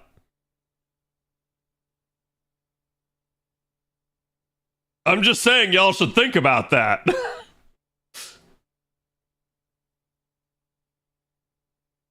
Like, the extra classes are definitely a part of it. But maybe it's not as filler as y'all thought.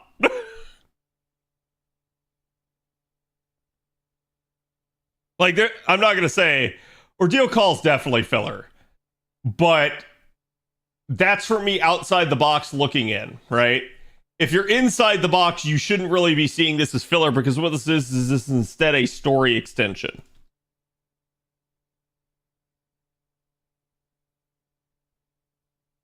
Is the implication the extra classes are not of human origin? No.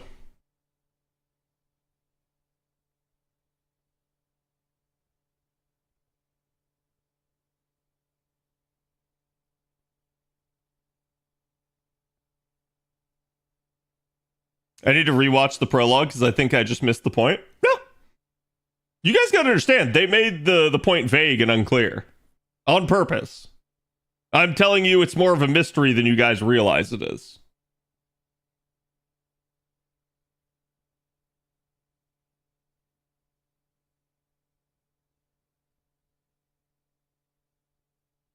No. No, he didn't. You got the first couple words right that time. The weird Roman told us we can't go through because we're not recognized as humanity. Correct. It's just not for the because that you stated is. He literally said it's because of our...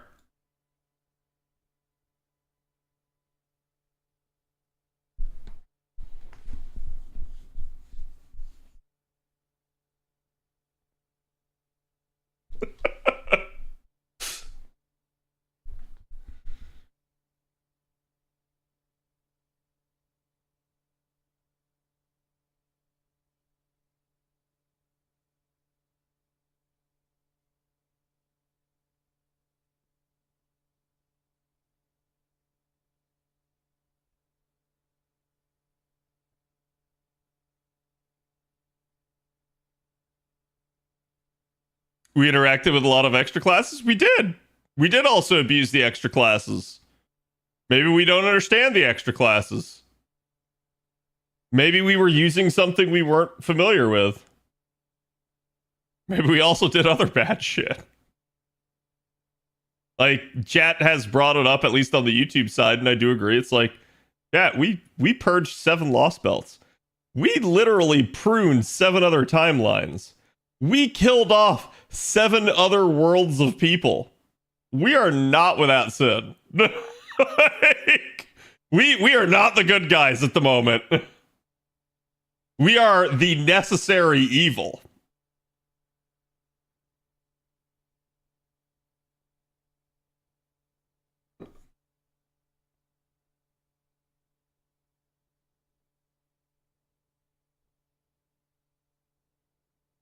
What about the singularities? That's an interesting one. So we fixed the singularities. Why, chat? Why did we fix the singularities?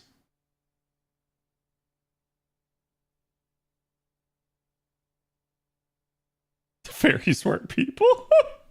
I mean, you're not going to hear complaints from me, but...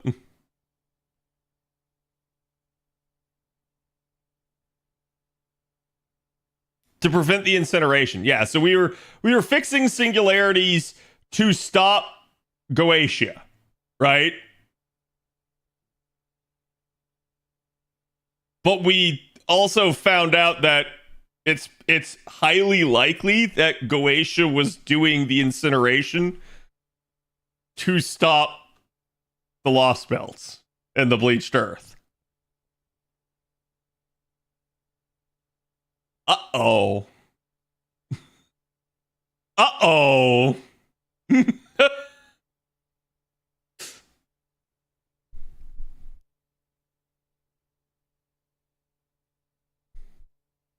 Oops, we broked it.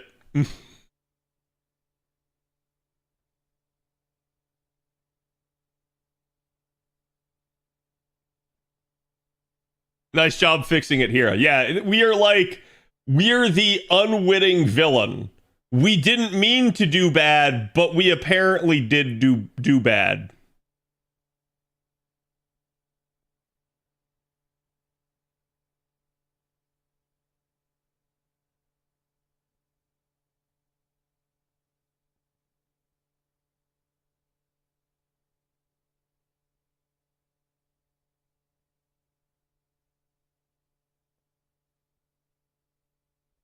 Him stopping it was more of a happy coincidence? So you think.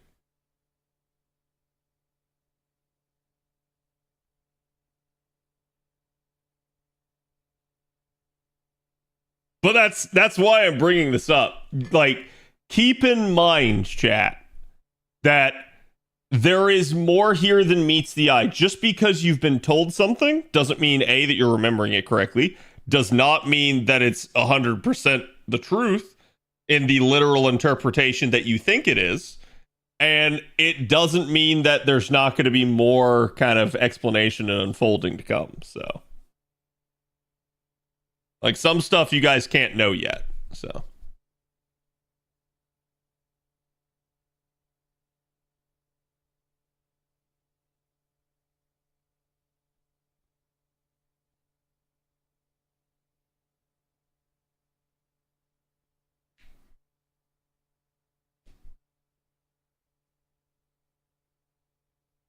Yeah, Holmes was supposed to be a double agent, supposedly.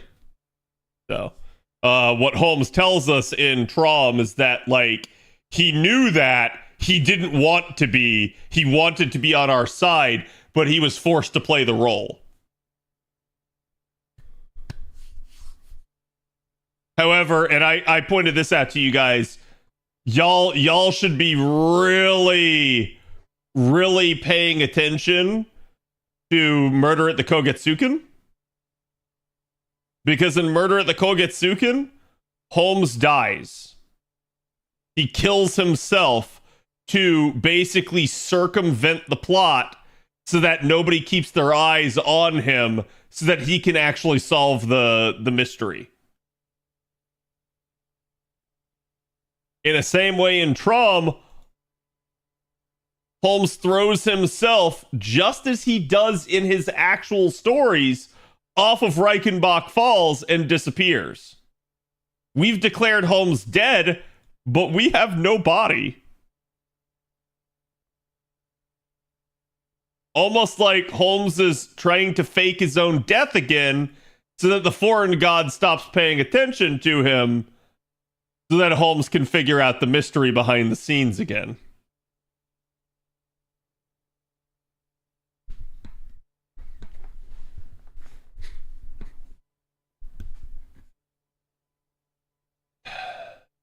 No, when I say you don't have his body, I mean the literary concept of if the character dies out of sight, off screen, they're not necessarily dead. If you're told they're dead, but you don't actually witness it, are they actually dead? And I will leave you guys with that plot point. All right, let me see who all's on. I just made chat go pfft.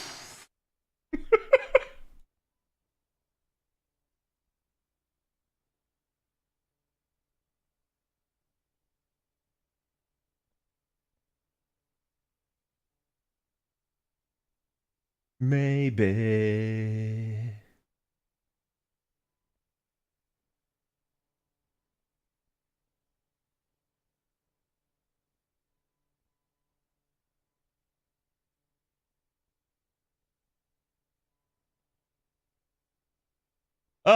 Let me send you guys over to Mr. Red Muffler Man. He's on tonight.